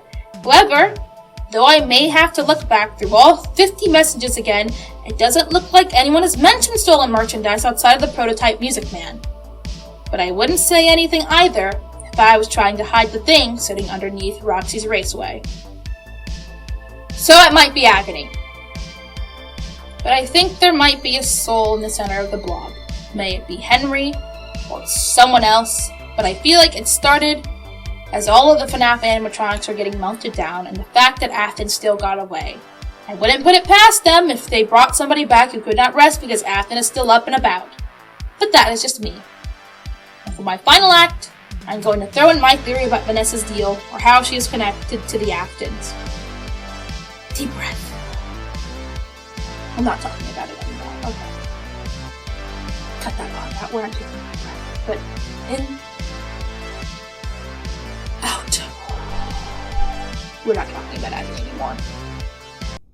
So that's what would have happened if in between me making this video and editing that he didn't release like 2 other theories, just a bunch of other theories while I was trying to work on this. So here are 2 that by the time I recorded and edited all of it, they were not in there. So here are the 2 that happened in between then and now. Starting with theory number 1. The first 4 games are not real. Basically, the idea is that in a new book, so the Pizzaplex books, in one of those books, there is a small story about a indie developer and him making games for Freddy Fazbear's, like the company. And in that game, he talks about how, oh, I don't know much about Freddy's, I'll just make a bunch of stuff up. And then apparently he's making the games that we play in real life. The first 4 FNAF games. And so MatPat comes with the idea that those games are not canon. And here's how I have to mention it. I know it has nothing to do with Security Breach, but it hit me, it just made me mad. And I can't not address it because, hey man, that's my entire video. Don't say that. So, how do I feel about this theory? I think that if it's true, it sucks. If it was true, it would be cowardly. Like, the things that make me upset about it, kind of like, okay, so number 1, why does this random indie developer have so much knowledge about FNAF? Like, the puppet. Why does he know about that? Springtrap. We know Springtrap is real. We have seen him multiple times. How does he know about that guy? Alright? Michael, as a character, he's very real. Like, at the end of Sister Location, he says, oh, Michael, it's you. And he can't say that if Michael isn't real. Also, who is in charge of Fazbear Entertainment right now? Because if that's true, like, I'm just, who's giving him this information? Who is that? Number I don't care what number. The next one is that the bite victim was literally referenced in Security Breach. We saw it. When they're all sitting around the table, one of them doesn't have a head, that's the bite victim. Why would that be referenced if it didn't happen? Also, how canon are the Pizzaplex books? Like, listen, man, I understand taking from the novels, but really, the little novella books? I mean, I was even annoyed about Agony, but come on, the first 4 books not being canon, are we serious? Please, Mr. Matthew, please don't let them get away with this. Please, no, it doesn't make any sense. Because this is such a cop-out writing-wise. Let's say that Steelwool was all like, yes, this is the idea. It's bad! It's a bad idea! This better not be true. If it is, I'm gonna be so mad. Okay. The next one. The Get Charlie Idiot theory. Basically, what the theory is that William Afton is pulling a Henry from the books and made, like, a bunch of different Elizabeths, and now they're running around at different ages. And, I feel kind of bad because the theory that I had come up with sort of runs around the same vein as yours, but also respectively. I don't think that William Afton cared about Elizabeth. Sorry, I don't want to say that, but it's true. No matter where in the games or the books, he just does not care about her. Like, think about it. She gets scooped, she turns into baby. He does not care that she's baby. He's all like, oh, don't run into baby, don't get hurt by her, and then he does it. He just does not care about her. I know that she cares about him, but I just don't think it's mutual. Also, she has a file. She's a robot. How could she have a file? How could she have parents? How could she go through divorce? How could she go through all of that? Like, her parents, like, it doesn't make sense in that way. Let's say that, like, she does have a mother. That mother is okay and aware of him having a robot child of Elizabeth running around. Also, why isn't she named Elizabeth? Charlie was still named Charlie. Vanessa is not named Elizabeth. She's Vanessa. Also, wouldn't a therapist notice? Like, I'm pretty sure she gets, like, all the file on her and, like, the court case and stuff like that. Wouldn't she notice if she was talking to a baby version of Vanessa? If Patient 46 is Vanessa but younger? Also, does Vanessa know she's a robot? That's not really important to the whole theory on whether it's true or not, but does she know? She should. I don't know how she hasn't figured it out by now. And also, why is everyone a robot? Michael's a robot. Crying Child's a robot. Now Vanessa's a robot? Raise your hand if you're not a robot. Who in the Afton family is not a robot? And you can't say the mom because Ballora is there. Everyone in the Afton family is a robot? All of them? Everyone's now a robot now? Come on. So, anyways, back to your scheduled programming. The second family theory. My theory on Vanessa's connection with the Aftons is that she's an Afton, like, blood-related Afton. I think William remarried and Vanessa is his kid. That sounds a little crazy because William Afton is dead, but I did the math, and as long as this happens prior to 1993 and after 1985, at the oldest it would put her at 7, which is definitely old enough to lie in court. We have no idea how old Vanessa is, but mid to late 30s is not completely out of the question. It would also explain the family resemblances she has with Elizabeth, and the reason why she literally has a father named Bill and a last name that starts with A. That also explain why she compared Glitchtrap to her father in the tapes, and says that her father's locked away, much like Glitchtrap is in the games. On top of that, I think that Vanny is not being possessed by Glitchtrap. I think it's Vanessa being possessed by Baby, and here's a few reasons why I would say that. Number 1, Baby isn't in the blob despite being in the FNAF 6 location. Number 2, if people are getting scanned in from the haunted pizzeria tech, Baby could have as well. Number 3, she is the only animatronic that is pro-William Afton, both in the games and in the books. Also the fact that she actively says that Glitchtrap is locked away. I think that he is giving her directions because he can't act himself because he is locked away. Also, if that VR game is released, that means that his malware is still in it and anyone can have the virus. Maybe VR Sisters doesn't revert to Tape Girl and Vanessa, but Vanessa and Baby. But that's my hot take. That's my big theory. Do I think it's true? I mean, when I theorize, I often feel like I'm giving the writers too much credit or looking into things too deeply. But at the same time, every single time I think I'm looking too deeply, FNAF insists I wasn't looking deeply enough. So, I'm willing to take a shot at it.